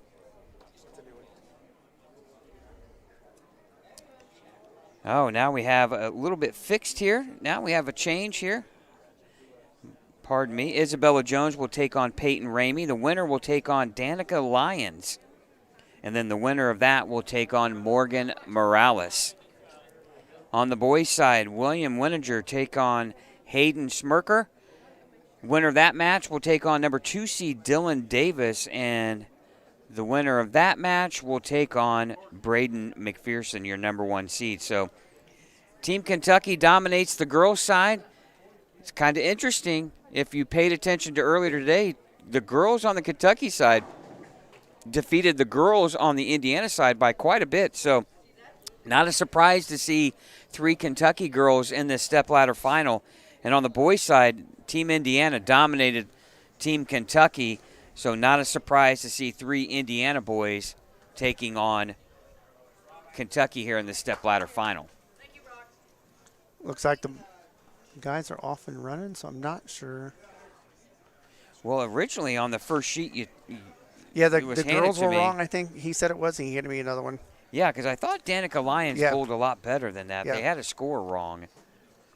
And because we watched Danica take out Lauren Worthman, Yeah.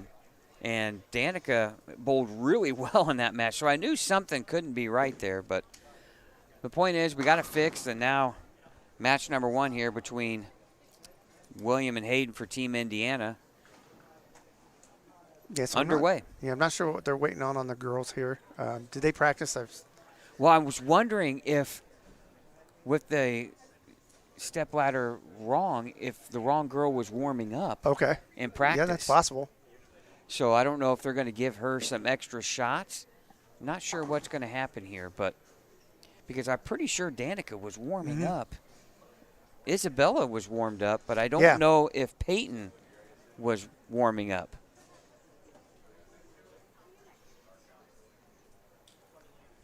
I know they were looking. Here he comes.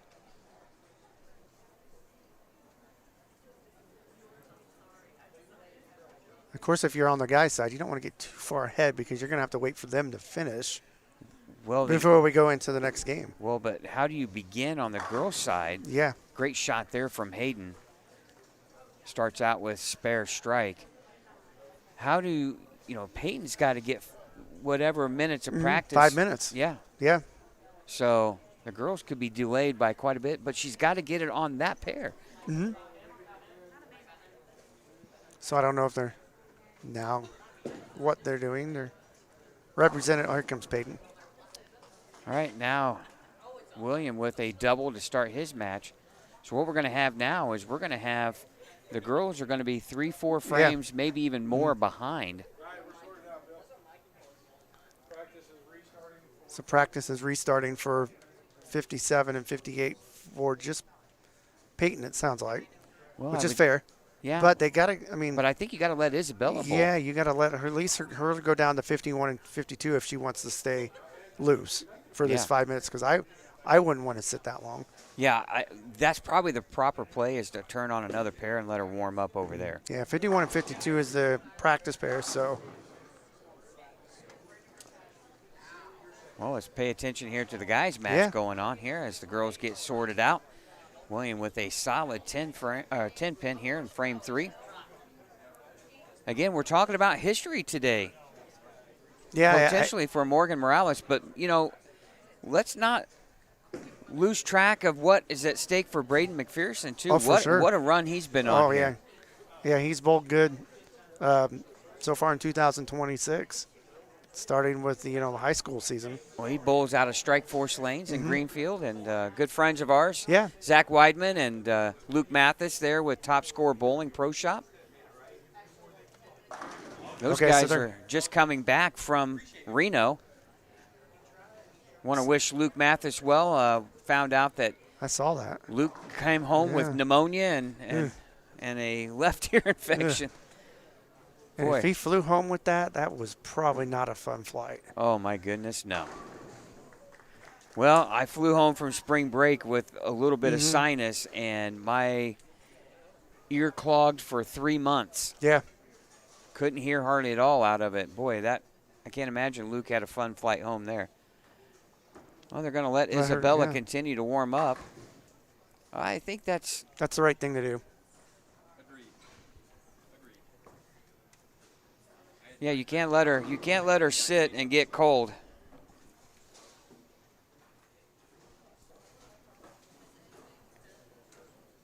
Now it would just be the decision would be by the tournament director at that point. Do you let Isabella take her minutes on another pair adjacent to the championship pair? Yeah, no, they're letting her bowl here, so that's good. Why? Well, but she did come in 2.5 minutes into the practice, so I don't know if that was planned or what. Yeah, the only thing I would say about that is it could give Isabella more time if she's not lined up. Well, not necessarily to get lined up, but to maybe groom the pair the way she wants it. Well, sure, especially since she's the only one on that side. Yeah, as Hayden now with a 3-bagger here after William opens in the third, missing the 10-pin. So, boy, what a turnaround. Hayden Smirker is down 43 pins to Madden Alley. Comes back and shoots 249 in game number 2 to win the match. And here he finds himself in the step ladder final, now out in front here in game number 1. Yeah, it just shows you how quickly you can turn things around and keep that momentum going throughout the rest of the day.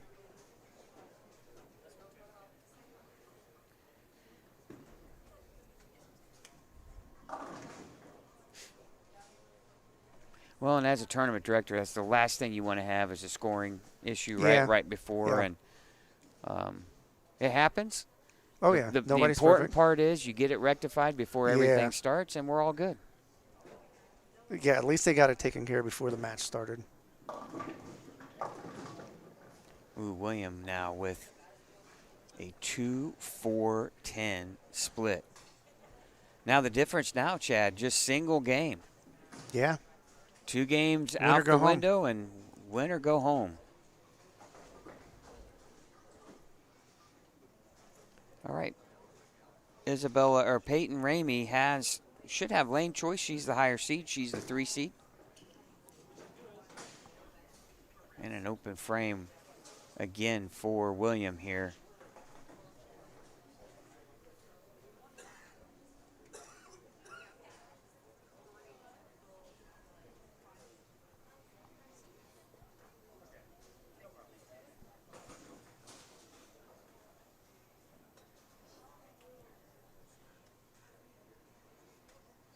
All right, Hayden now, right lane, working on 3 in a row, 5th frame.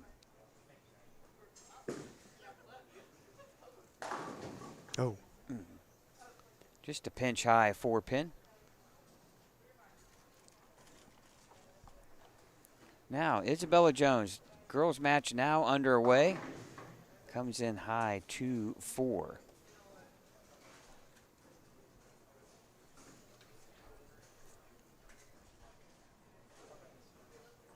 We had a chance to talk to Chris Jones in between one of the rounds. Actually, Isabella was still bowling. Yeah. And saying how much she struggles when she has to move right of the gutter. And anytime you get out of your comfort zone, Yeah. it's a challenge. Well, being left-handed, I mean, at least when I grew up, that was the only line to play. And even for myself, it's still hard to move in. My A game's the gutter, you know. Yeah, Hayden from Plainfield, Indiana. And Peyton Ramey here from Danville, Kentucky. And our first look at the young lady here on lane 58. Solid game here. Oh, Good shot. you know, good arm swing. You can really tell when you put a good touch on the ball Yes. at the bottom that the pins respond well. Oof. Hayden looked at that for a little while, picks up the 7, stays clean now through 6, and he's got a comfortable lead here. You don't have that second game to rely on now. It's one game, and that's it. So now Peyton Ramey here. After the strike, frame 1, 10-pin. You know, Chad, right there, she was a little off balance at the foul line, and that makes all the difference. Oh, yeah, and we haven't seen her be off balance at all. She's normally really solid, so a little bit of a approach issue possibly.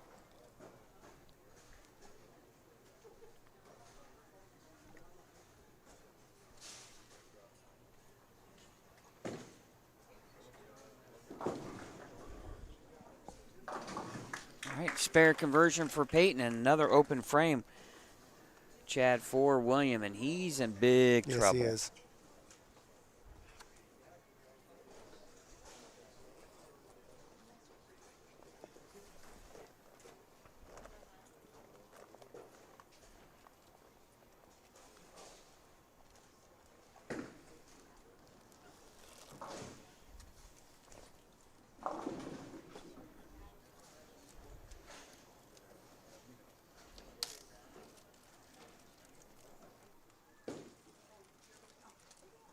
Oh, good shot there. Way to come back. Yeah, much needed there for William. Now Isabella, though, after the open frame, you know, one thing that Isabella just noticed is her opponent's pretty lined up here so far. So big spare here for Good Isabella, spare and she conversion. converts. Not an easy one either. No. Way to flatten it out and throw a straight ball.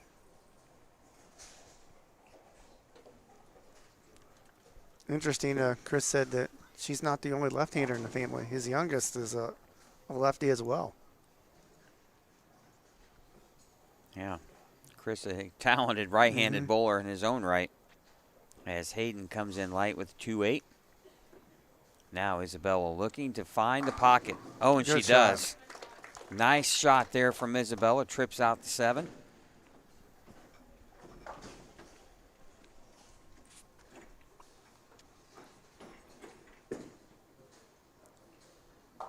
Good spare. And Hayden with the spare.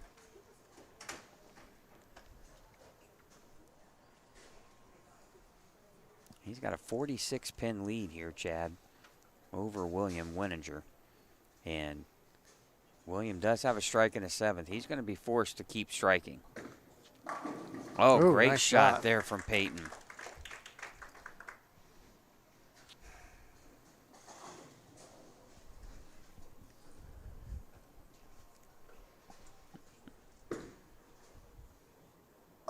Oh.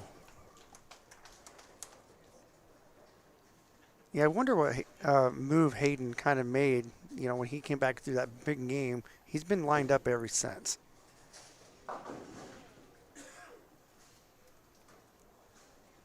Yeah, he hasn't missed much.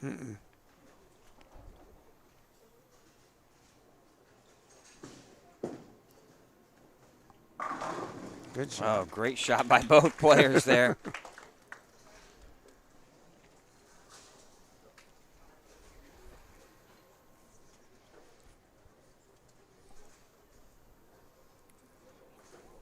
Well, Peyton Ramey now with 2 in a row here, 3rd and 4th frames, really kind of forcing Isabella to keep the pace with her.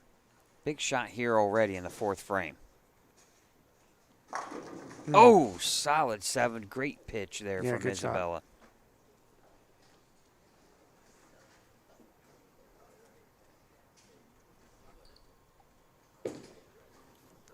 Now William, can he make it 3 in a row? And he does. A little bit of hope here Yeah, now he's for trying to make William. it interesting. 210 still out there. Hayden on a 216 pace.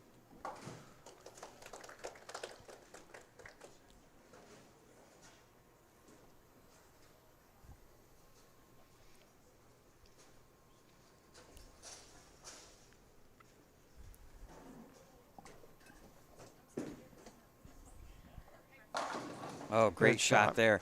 Hey, Williams got one of those games that just annoy the heck out of you because you got all strikes and no Yes. spares, right? And frustrating when you have, when you know you can strike. It's just when you miss, it's not good. Isabella now with another 7-pin.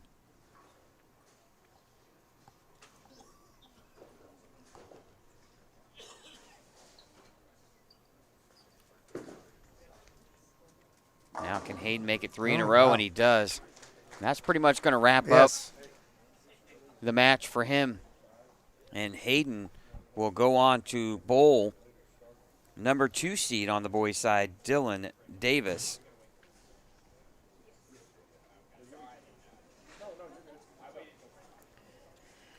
Loser of this round, Chad, $150 in scholarship money. Winners will receive $250 in scholarship money.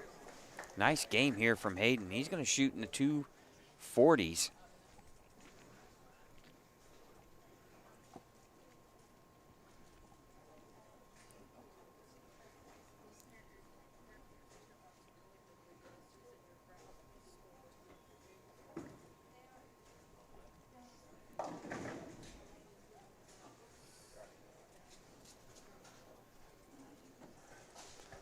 Wash out there for Peyton.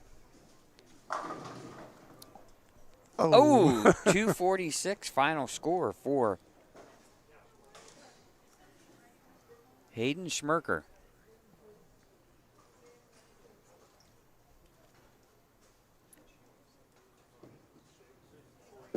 Looks good. Oh. Right around it. Oh, head pin right around the 10. That's tough. Yeah, nothing more frustrating Yeah. than that. But right after Isabella Jones opens, Isabella there like to have that 10 or 7 pin back. Chad, Isabella has missed 2 relatively easy spares. Mm-hmm.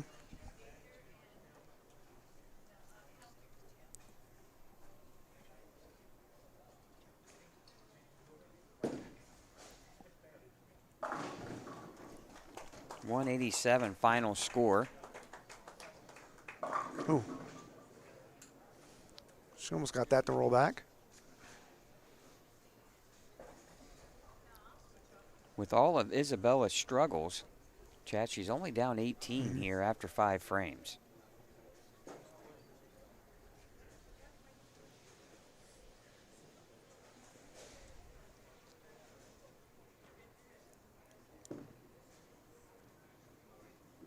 Oh, no. Let's see if Isabella can capitalize on those 2 opens here. Not what you wanted to do there in the No, 6th. not at all. Your opponent gives you an an open frame on the 7-pin miss, and then you go back-to-back open frames right after.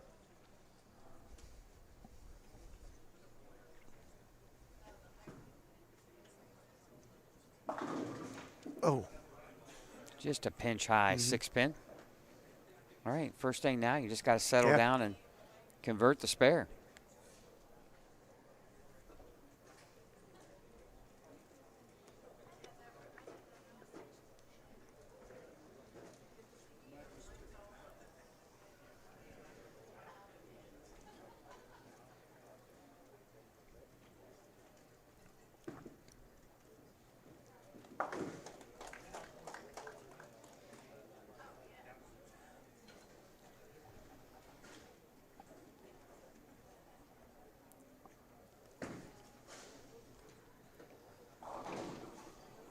All right, with the strike here, Chad, she can cut that deficit down to just 7 pins.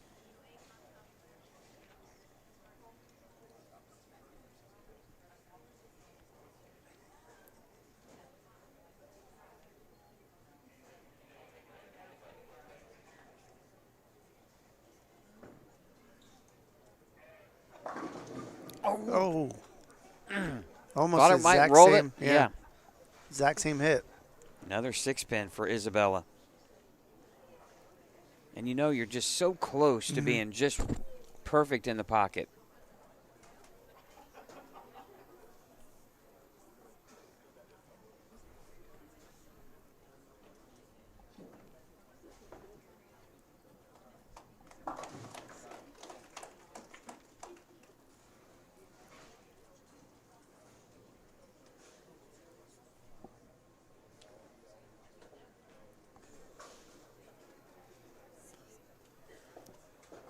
Right now, can Peyton regroup? She's only up 8 pins, and she has to feel like she's bowled the better game so far.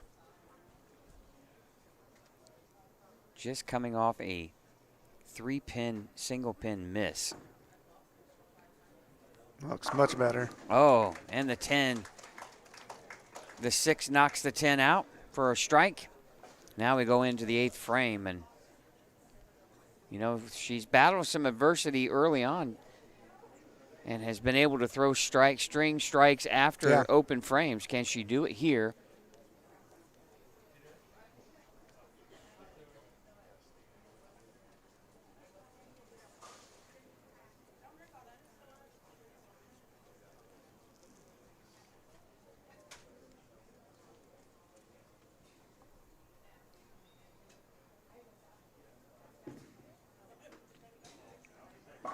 Oh, high flush, and she does it again.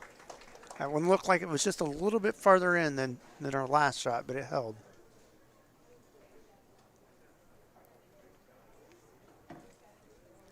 Impressive rebound here from Peyton.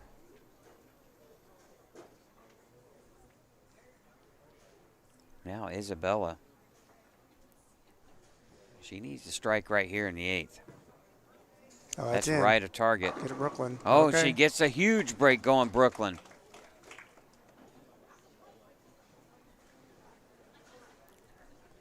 Chad, that's been her kind of her miss, that pull right. Knowing she's got out of bounds left. It's hard when you know you can't miss left. Hard to get that arm swing nice and loose. And I think that's all also being uncomfortable with playing that far in.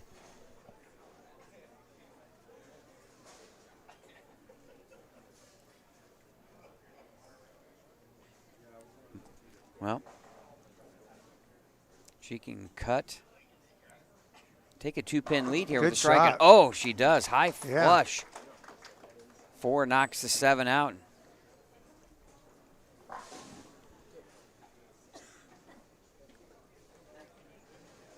And Isabella takes a 2-pin lead.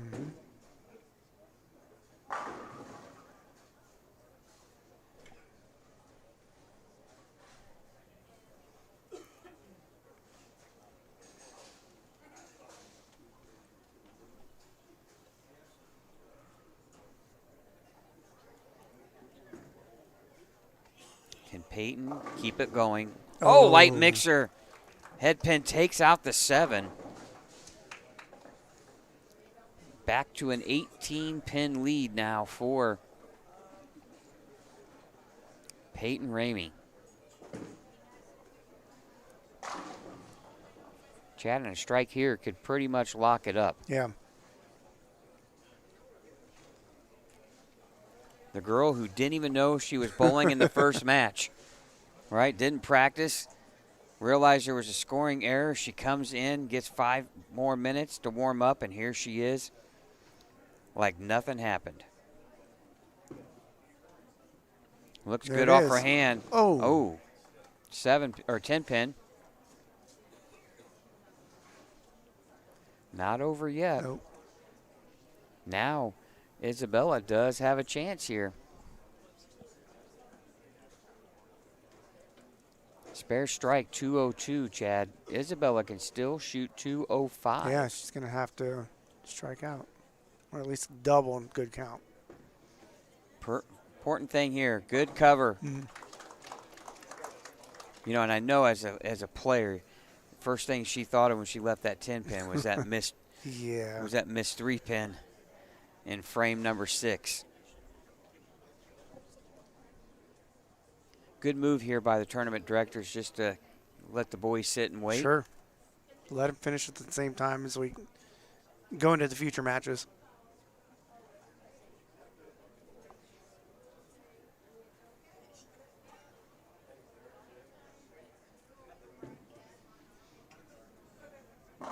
Oh, nice shot from Peyton. 202 the final score. Well, Isabella knows what she has to do here, Chad. She needs the first 2 and 8. Double and 8 to advance. Anything less, and Peyton Ramey moves on to take on Danica Lyons, her Kentucky teammate. Isabella, the last hope, Chad, of the Indiana girls. Yeah, that's true. Must strike. Let's in. See if it holds. It does not. And Peyton Ramey will advance to take on Danica Lyons. Still a great day for Isabella Jones, and she'll take home $150 in scholarship money. Yeah, we're going to see a lot more of her. Absolutely. For sure. 170 the final score.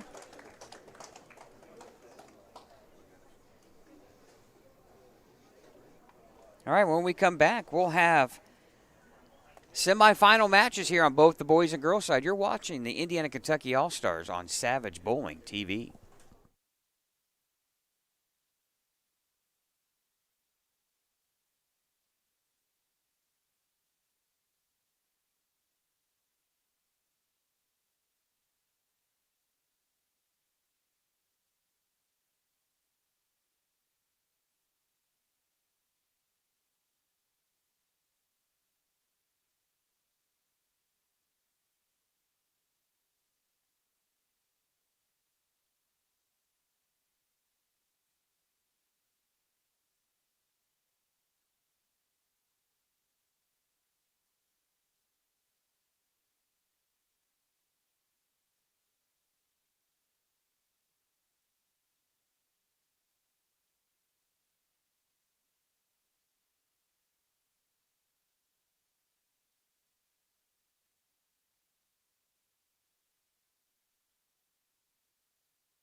All right, here we get ready to go for match number 2, the semifinal match here. Dylan Davis taking on Hayden Smirker, and Peyton Ramey will take on Danica Lyons. Should be a really good match, I think, here between Peyton and Danica on the girls' side. Of course, Dylan Davis was in that fireworks of a match against Reed Winholt. Reed shooting 250-something his last game, Yeah. but that wasn't enough as Dylan Davis shot 264. And Danica starting off with a nice strike. She got a nice game, too. Yeah, Gotta imagine there's some college coaches looking at that. And I say that because of the game, the physical game. well, yeah, there's a lot to work with there from an improvement standpoint. Like, they've got a great physical game. Now it's just start teaching those little things to add They're just to their game. kind of a high ceiling. Yeah. They say high ceiling and a high floor because the floor is still pretty high right now. Oh, a little bit high. And Peyton with a 6'10". A lot of blue in these stepladder finals. Yeah. As Dylan Davis spares on the 2-8.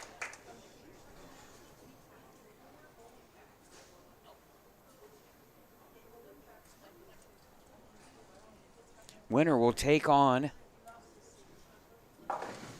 number 1 seeds on both sides. That's Morgan Morales and Braden McPherson, as Peyton makes the spare. Our last really standard tournament of the season for us. It is, yeah. Closes out a really, really, really good 2025-2026 season for us. A lot of big moments we've seen.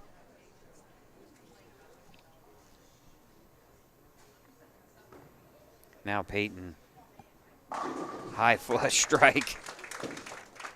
As Hayden Schmerker trying to make the wash shot, and he does. Yeah, good shot.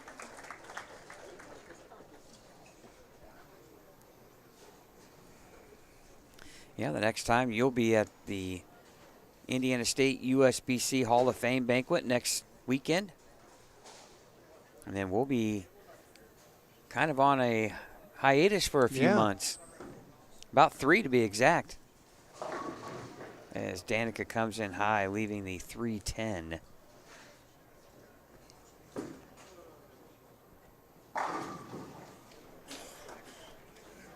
Hayden with another nice shot. Boy, he is lined up. Yeah, if you've never watched any of the Hall of Fame broadcasts, they're fun, especially when the inductees give their speeches. There's usually a lot of history that they talk about there, and just, you know, learning about what happened in the past is what I like. As Dylan with the strike and Danica missing the 310, leaving the 3-pin.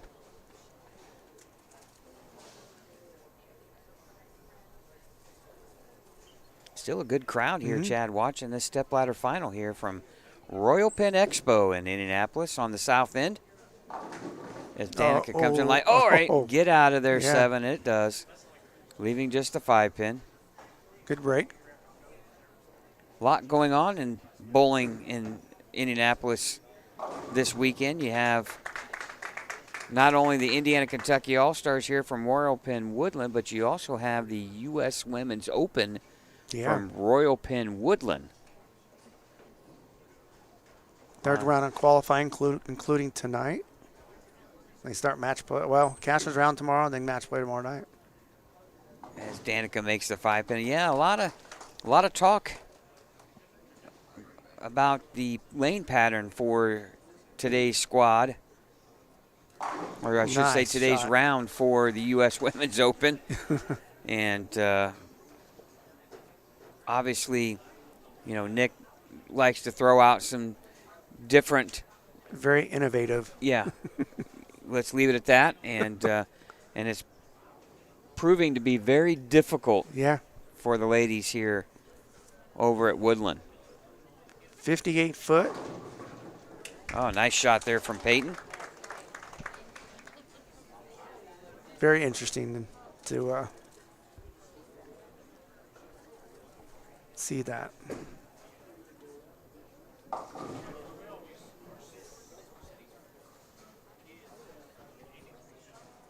Hayden now with another washout.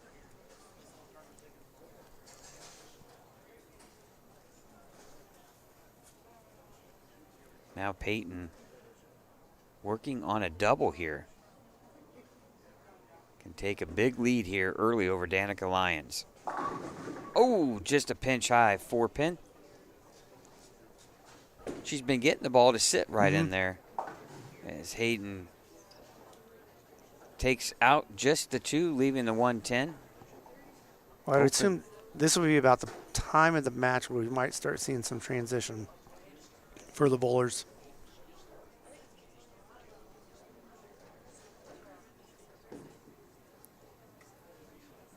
And a spare there for Peyton in the 4th frame.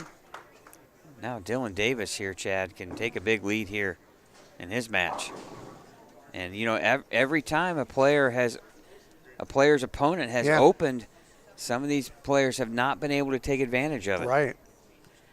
And Dylan Davis leaves himself a difficult 3, 6, 9, 10 spare conversion.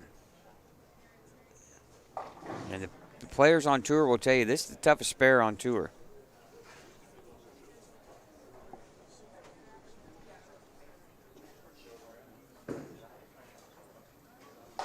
And he converts it nicely.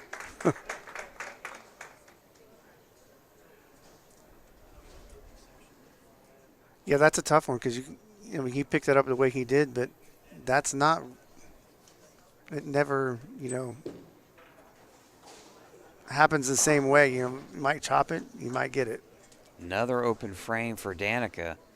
That's 2 opens out of 4 frames, and Chad, she finds herself down 36 here just after 4 frames.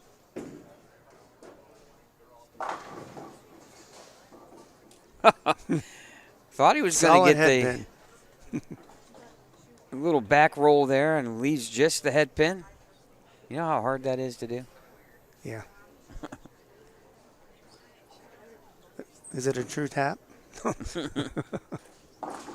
No, what it always tells you is you do have to hit the head pin to strike. You got to hit it and spare now, too.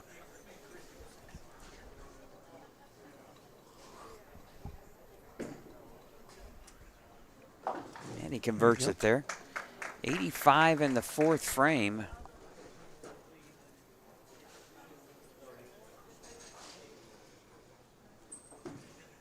Up 12 over Hayden Schmerker. And a good cover there from Danica.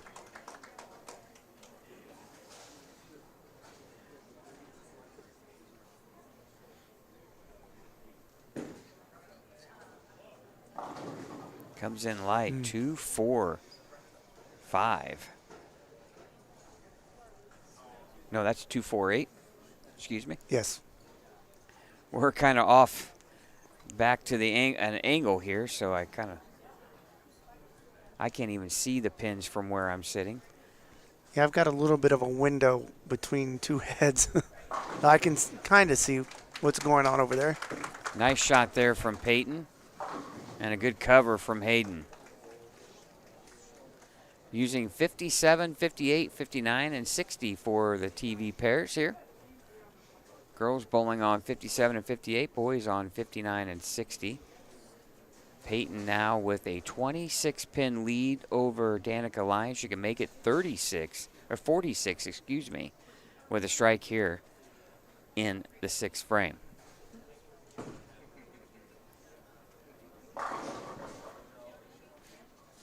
You'll hear pins off to the side. That's Morgan Morales and Braden McPherson warming up for the next match. And 4, 6, 7. Not what Peyton wanted to see there. Oh, good break. Pin off the wall and tomahawks down the 4 for a strike for Hayden Schmerker. 93 in the 5th. 12-pin disadvantage now for him. Dylan Davis stepping up with a spare in the 5th, working in the 6th frame as Peyton Ramey takes out 2. Open frame for her in the 6th. 117 for Peyton.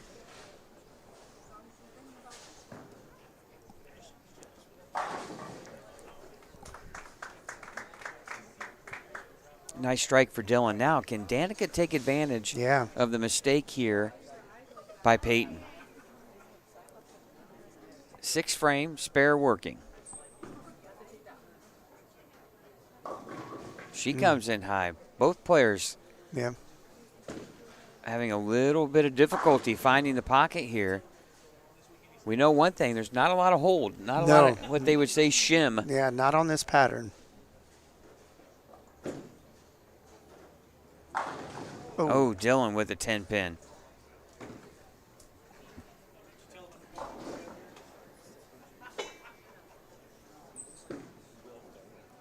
That's got a hook. Yeah. Oh. Well, and it's not going to. It's plastic. Open frame and a big one there for Danica Lyons.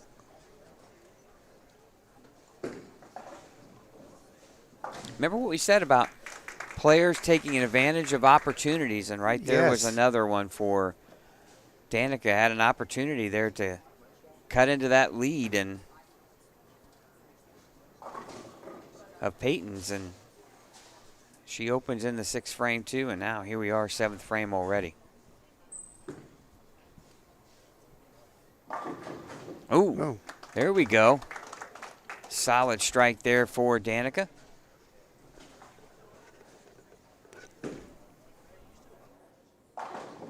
It's Hayden Schmerker now with a double. He's cut it down to just a 2-pin deficit here in his match with Dylan Davis. And now, Chad, a strike here, he can take an 8-pin lead.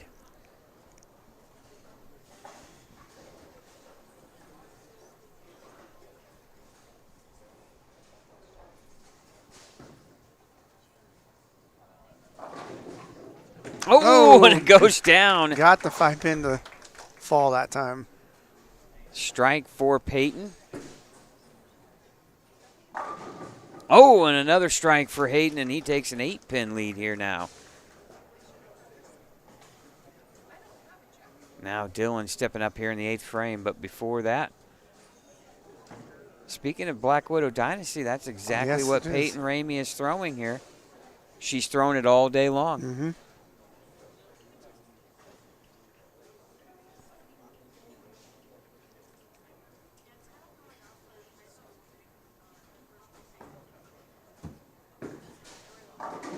Light mixer, 7-pin stands as Dylan Davis strikes in the 8th.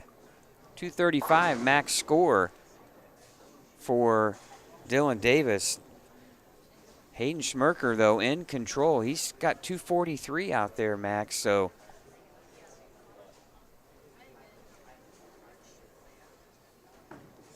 important spare here. And Peyton knocks it over.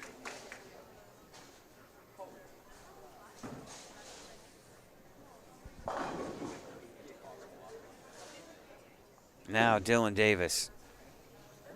Wide right. Ooh, 5-count washout. That is known as the PBA washout. And now Danica. Can she double? Oh, my great goodness. Shot. Solid 9-pin. That is evil.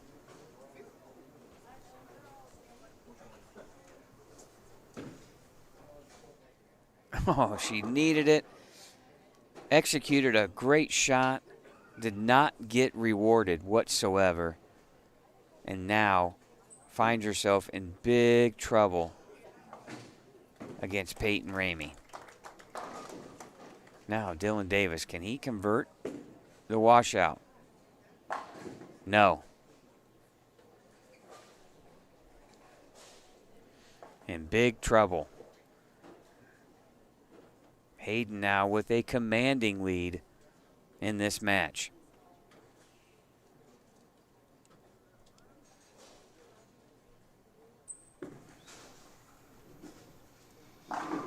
Oh, great shot there.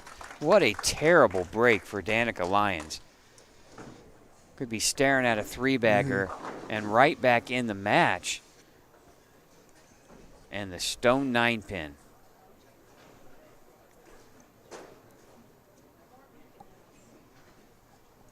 Now Hayden, he just needs to keep the ball behind the foul line, fill some frames, and that's about as good as you can do it right there.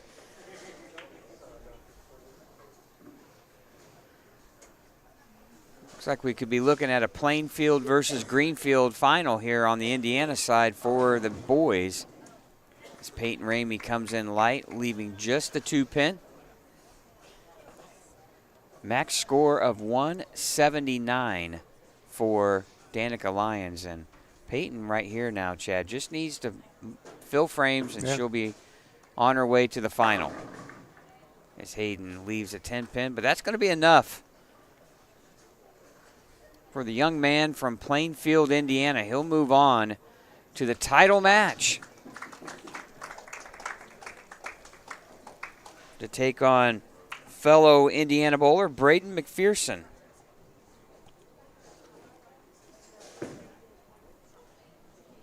Both of these title matches should be really, really good, I think. Braden looking for a little bit of redemption after losing the title match in the Indiana All-State. Yeah.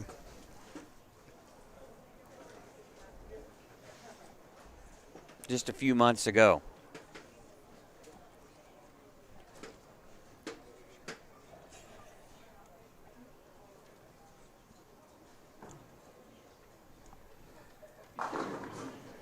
Man, Peyton with a soft 10. It'll be interesting to see, Chad, if she makes this spare, if she tries a different ball in the fill. That's going to be enough to advance her to the title match to take on Kentucky teammate and Indiana high school star Morgan Morales. Yeah, if I was her, I would try another ball just to see what she's got. Because obviously there's some transition going on that is making this pair a little bit tricky. 219 for Hayden Schmerker. And best score if Dylan can shoot is 201. Dylan will pocket $175 in scholarship money, as well will Danica Lyons. But it's going to be a 50-50 split here on the boys and girls. We're going to have a Kentucky winner and a Indiana winner. And fitting kind of how Kentucky girls defeated the Indiana girls and the Indiana boys defeated the Kentucky boys. So we're going to hold that true here in the stepladder finals on the single side of things. 191 final score for Dylan. All right, fill ball here for Peyton. So, Chad, a couple of storylines here as we go into the title match on the girls' side. Can Morgan Morales complete the double, win Indiana last year here at this event, and now win for Team Kentucky? Yeah, my money's on her. Just because we've seen her bowl a few times over the past few months. But if Peyton gets lined up, she can definitely give her a run. And then on the boys' side, number 1 seed, Braden McPherson. He was the top seed at Indiana All-State earlier this year. Came up short. Can he get a little bit of redemption here at the Indiana-Kentucky All-Stars? He's been bowling well, but so has Hayden Schmerker. Yeah, I like Hayden with what he's doing. He's keeping it simple, keeping the ball in front of him. But still, Braden's bowling well. He shoots 1,400 for the last 6 games in match play. I mean, that's going to be tough to beat. Yeah, 200 over here. Yeah. So, yeah, and talking to some around here, he was easily shooting some 250 games. So I'm sure Hayden knows he's going to have to bowl a really good game to knock out Braden.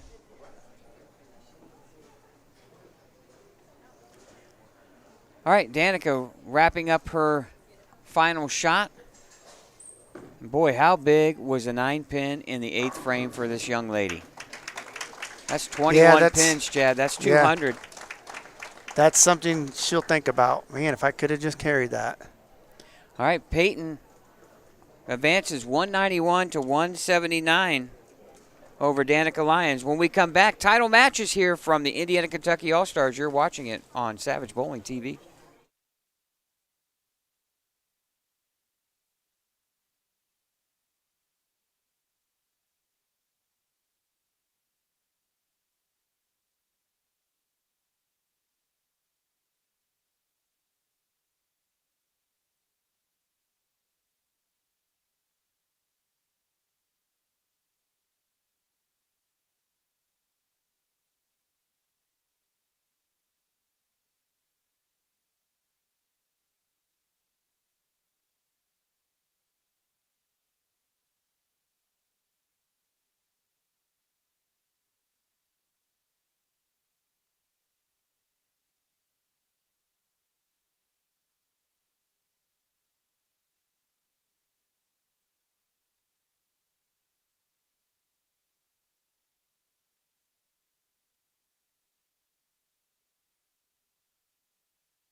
All right, here we go.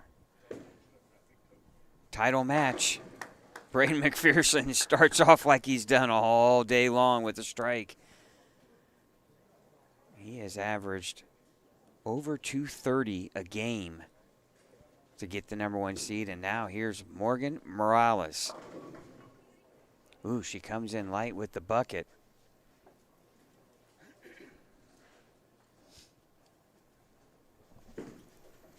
And now Hayden Smirker coming in high. Chad was given a bit of information. I wanted to wait till you came back in the broadcast booth, but Okay. a little bit of a cool information was given to me. But Peyton Ramey is the Kentucky singles state champion, and Morgan Morales is the Indiana singles state champion. From high school? From high school. Okay, that's cool. Yeah, nice. Absolutely. So both are going head-to-head here for the title at the Indiana-Kentucky All-Stars.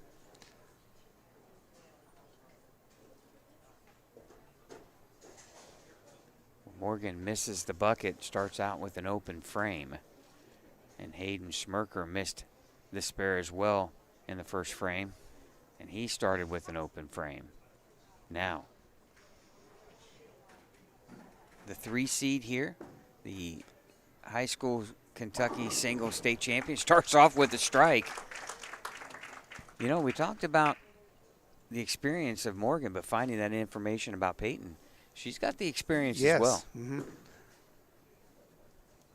Yeah, it's very fitting that these two are now meeting in the championship. Well, and Hayden comes in light, leaving the 2-pin. And Chad, when you're facing a guy that's coming in averaging about 237 a game, it's in his head like, I'm going to have to shoot a huge number to beat him.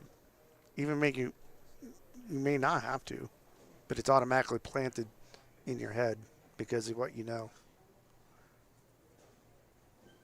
now Peyton looking to double to start her match.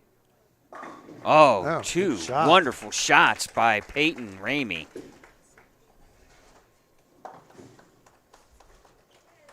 And Hayden now with a spare. You know, if anybody knows what it feels like to have a little bit of pressure, Morgan Morales Yes. has that experience. And she's come out on the right end of it quite a few times in her young career. Now she finds herself behind here early against Peyton Ramey.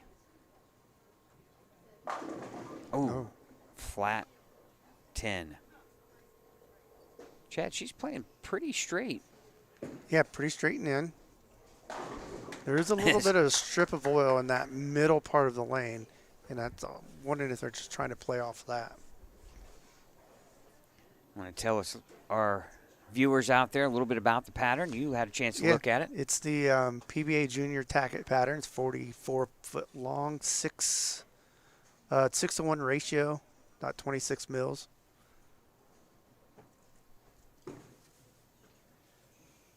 Oh, and Morgan, back-to-back open frames. Chad, and sometimes this is the disadvantage of being the 1 seed. You sit around and wait, and that can be a factor. Now Braden looking to go front 3. Comes in a little high, 4-pin wobbles. Doesn't go down.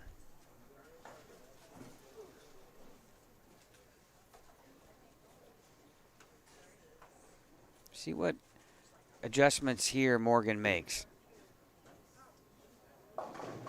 Oh, my goodness. Is she not lined up? A little bit nervous, maybe? I can't see her getting too nervous with the experience that she has. Well, you remember, she came in light to leave the bucket in that frame. And yeah, did she overcompensate? Yeah, one of those overcorrect. Yeah, sometimes it's like no corrections needed. Like, just maybe throw it better, you know?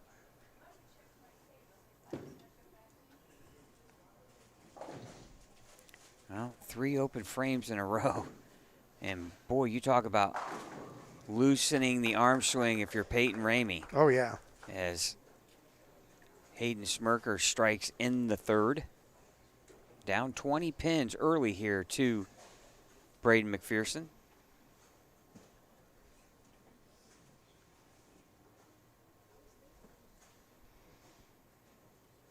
Losers of this match will receive $200 in scholarship money. Winners will get $250. Does it go Brooklyn? Yes, it does.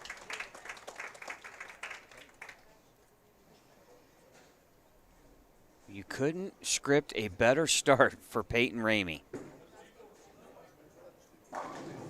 As Hayden leaves a flat 10. And if you're Morgan Morales, you're the #1 seed. You have a chance to do something quite special. Winning singles for both Team Indiana and Team Kentucky in back-to-back years. You couldn't have written a worse Chapter 1 here so far in this game.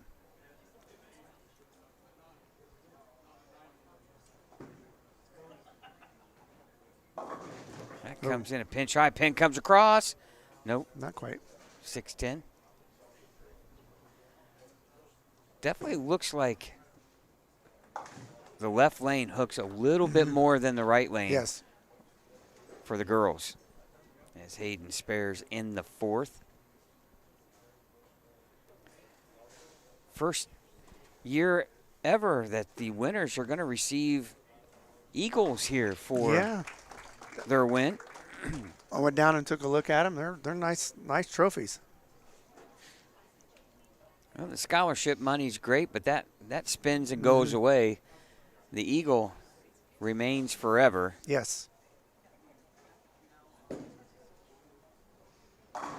As Braden McPherson, he's just a robot right now. He just cannot miss.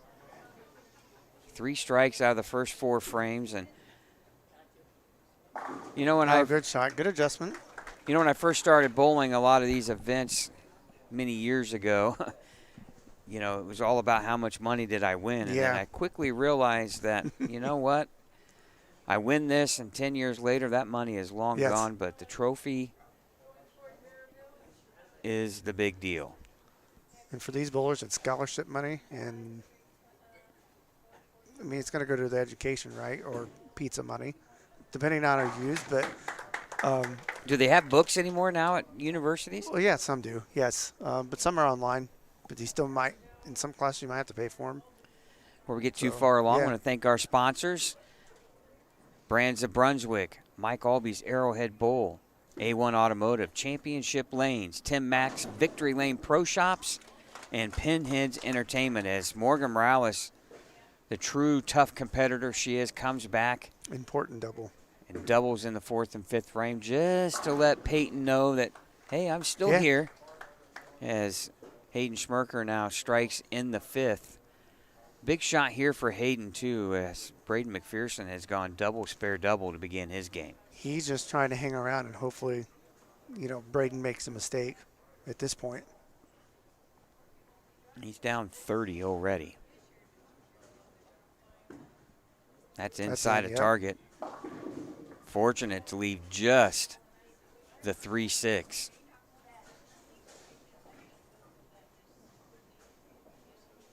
You know, Chad, this is about when nerves can start coming into play here for players. Hayden just cannot get this left lane figured out. Another light 4-pin.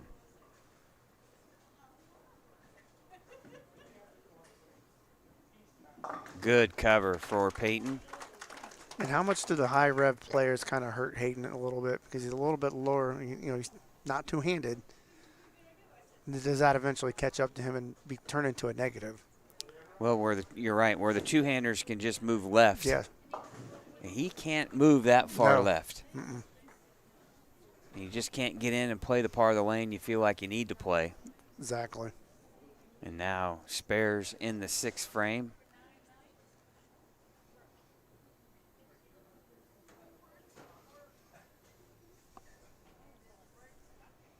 Now Peyton here. Spare working in the 5th, 6th frame already here. Championship match. Comes in light. 2-pin. Looked like it might start to try to roll it over, but nope. It stays, and Now Braden McPherson here with the strike can go up 30 pins here.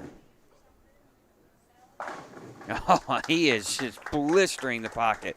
But, you know, he's not really – he's playing straighter. He's playing straight. I'm just saying, like, with his high rev rate, playing almost in the same area as Hayden, is that bothering Hayden a little bit? Yeah. From a transition standpoint with the oil pattern. He can't generate the ball speed that Braden's able to generate here. Braden's playing really firm. Yeah. Letting the ball do a lot of the work.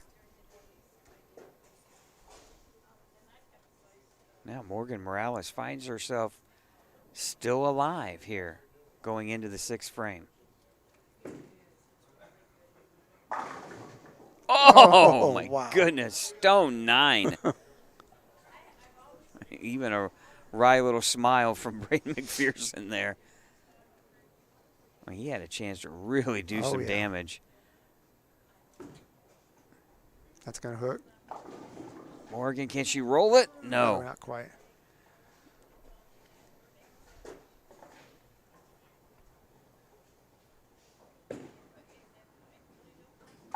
And a spare conversion for Braden. Yeah, Morgan was hoping to strike there. Narrow that gap down some. 148 in the 6th. He's up 39 pins over Hayden Schmerker. Now, Morgan converts. She's in trouble, though, Yeah. Chad. She sure is. 75 in the 5th. She is down 40 pins to Peyton Ramey. Oh, and that's going to really... It's going to make things tough now. Yeah, that's almost the proverbial nail in the coffin for Hayden Schmerker here. 4, 6, 7.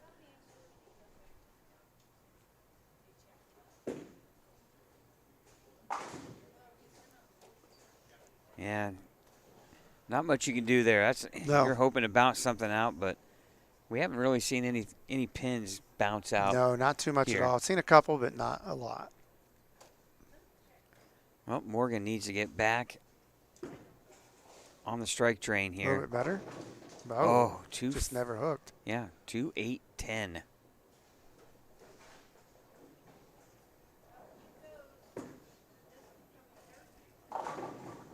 And there's a strike. Finally, Hayden's like, I finally get one on the left lane, but I make the mistake on the right. And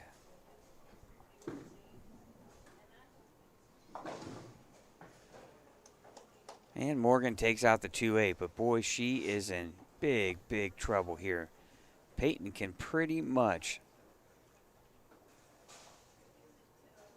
claim the title right here in these next 2 frames.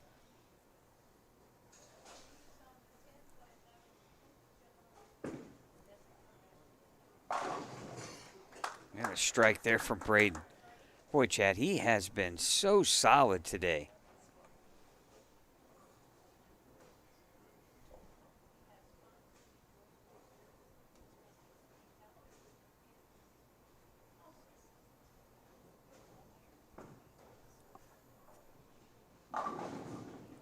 Light pocket, 10-pin stands. That's all right. Peyton at this point, Chad, just needs to keep filling frames. Yeah, keep filling frames. And max score 191 for Morgan Morales. 214 pace for Peyton Ramey. And that's going to pretty much do it. Can you say redemption? Maybe. Braden McPherson will take home the title here on the boys' side here at the Indiana-Kentucky All-Stars after coming up short at the Indiana All-State earlier this year. But you have to say the best bowler today won the title on the boys' side. Yes. He clearly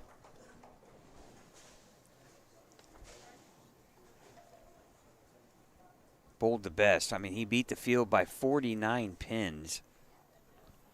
Or, excuse me, 54 pins, excuse me. Braden had 14:05. Dylan Davis was next with 13:51.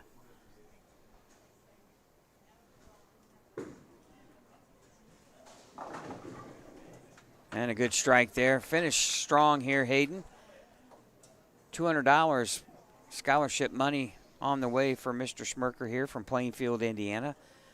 But today's story on the boys' side has been all Braden McPherson.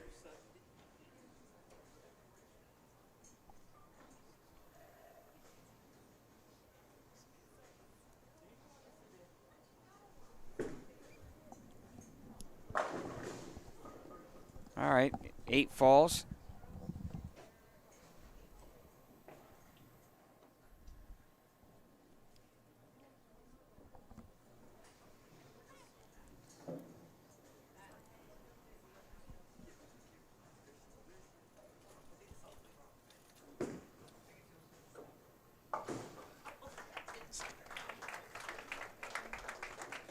And a good weekend, I should say a good Saturday for Hayden Schmirker. Going to finish second here with a score of 194.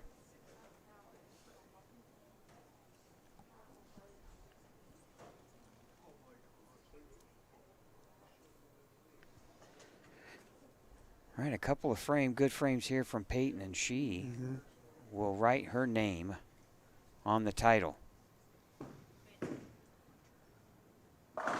Oh, Good shot solid there. strike there.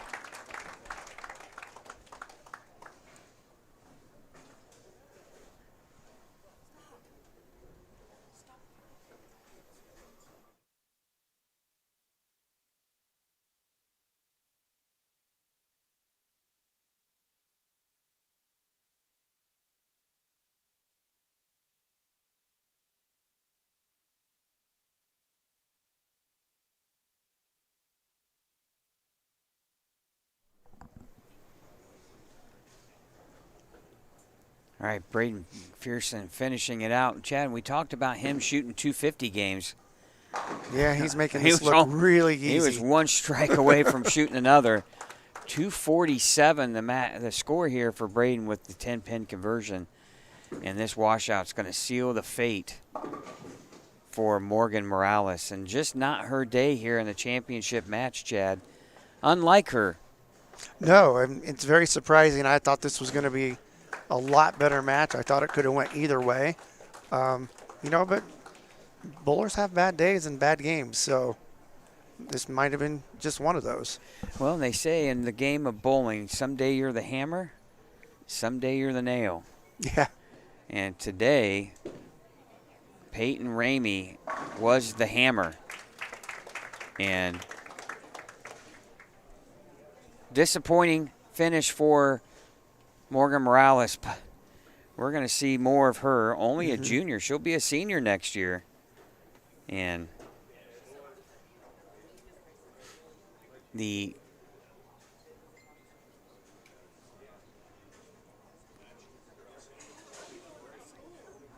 future is bright for Morgan Morales, that's for sure. Yep. We're going to see a lot more of her.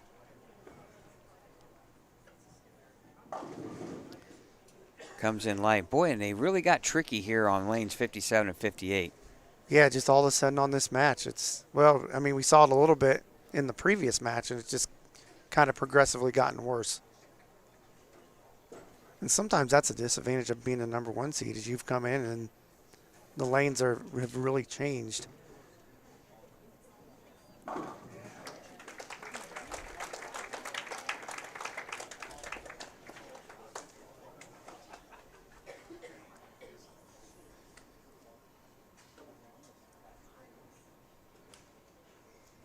All right, stepping up here in the 10th frame. 224 max score. With all 3 in the 10th.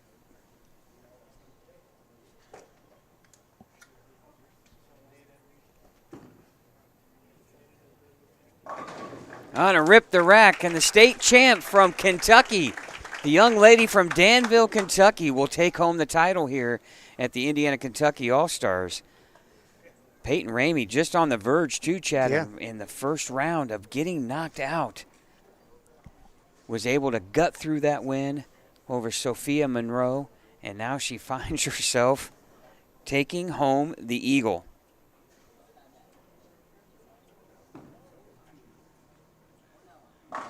What a day. Yep, what a day. When it's your day, it's your day. But this young lady has bowled tremendously well. Solid game.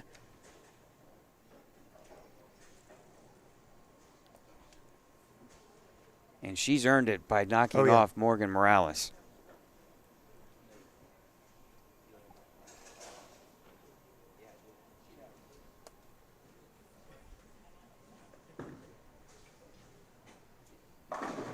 All right, there you go. 224, the final score. Peyton Ramey wins on the girls' side. When we come back, hey, we're going to have interviews with the champions, and we'll wrap things up here from Royal Penn Expo. You're watching it right here on Savage Bowling TV.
Interview them. So at this time, Scott, take it away. When we're ready. Yeah, we're not ready yet. We're going to do both at the same time. Yeah. Is that cool with you? Okay.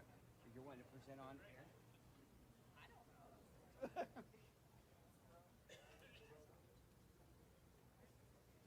If you don't want to, we could just have them hold it.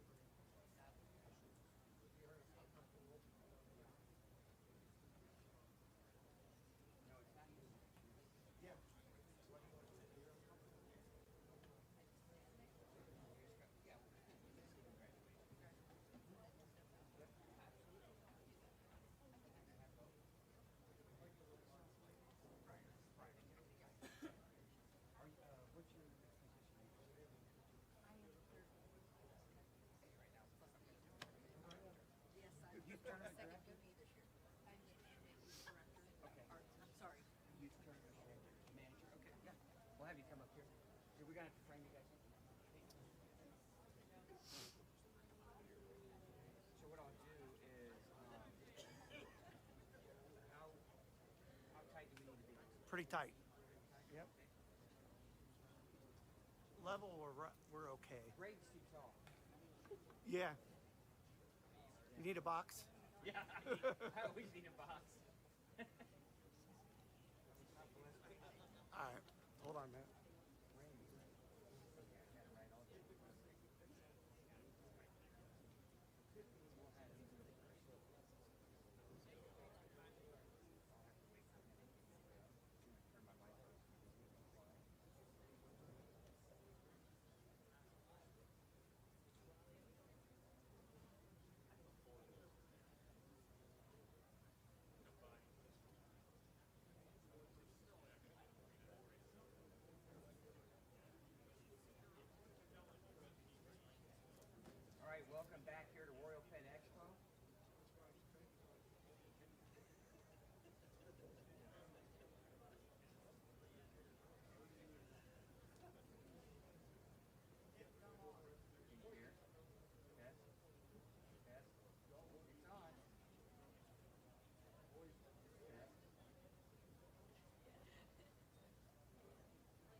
All right, welcome back here to Royal Penn Expo here for the Indiana Kentucky All-Stars.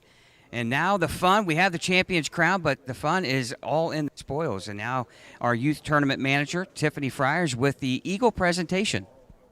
We'd like to congratulate both of you on the win today. Great job.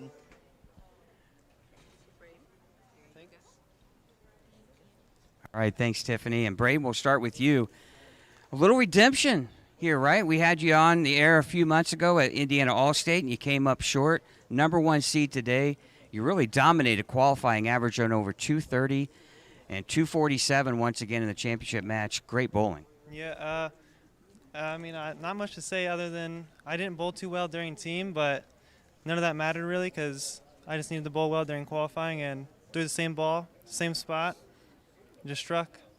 Do you feel like, I know the disappointment of coming up short to Indiana All-State, does this kind of make that feel better now? Yeah, I was just really hoping my opponent wasn't a two-handed lefty named Declan Sweeney. That guy haunts me. Well, congratulations, Braden. And now our champion from the girls' side, Peyton Ramey from Danville, Kentucky. And got a little word that you're the singles champion on this year in state and taking on Morgan, who was the Indiana state champion singles side. But, you know, you came within an eyelash of not even getting out of the first round, right? You had a tough match with Sophia Monroe. You found yourself now in the first round of the match play of the stepladder finals, and you run the table. How does it feel?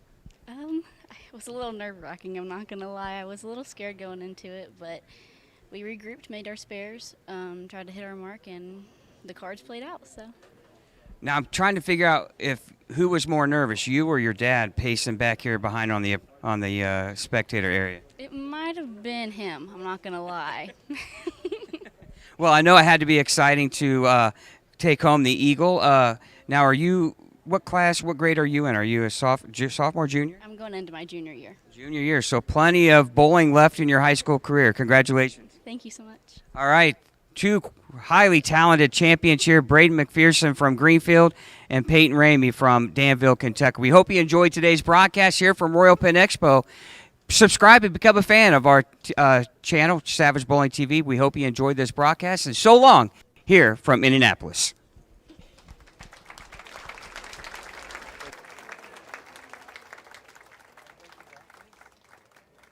Declan's probably going to be calling you now.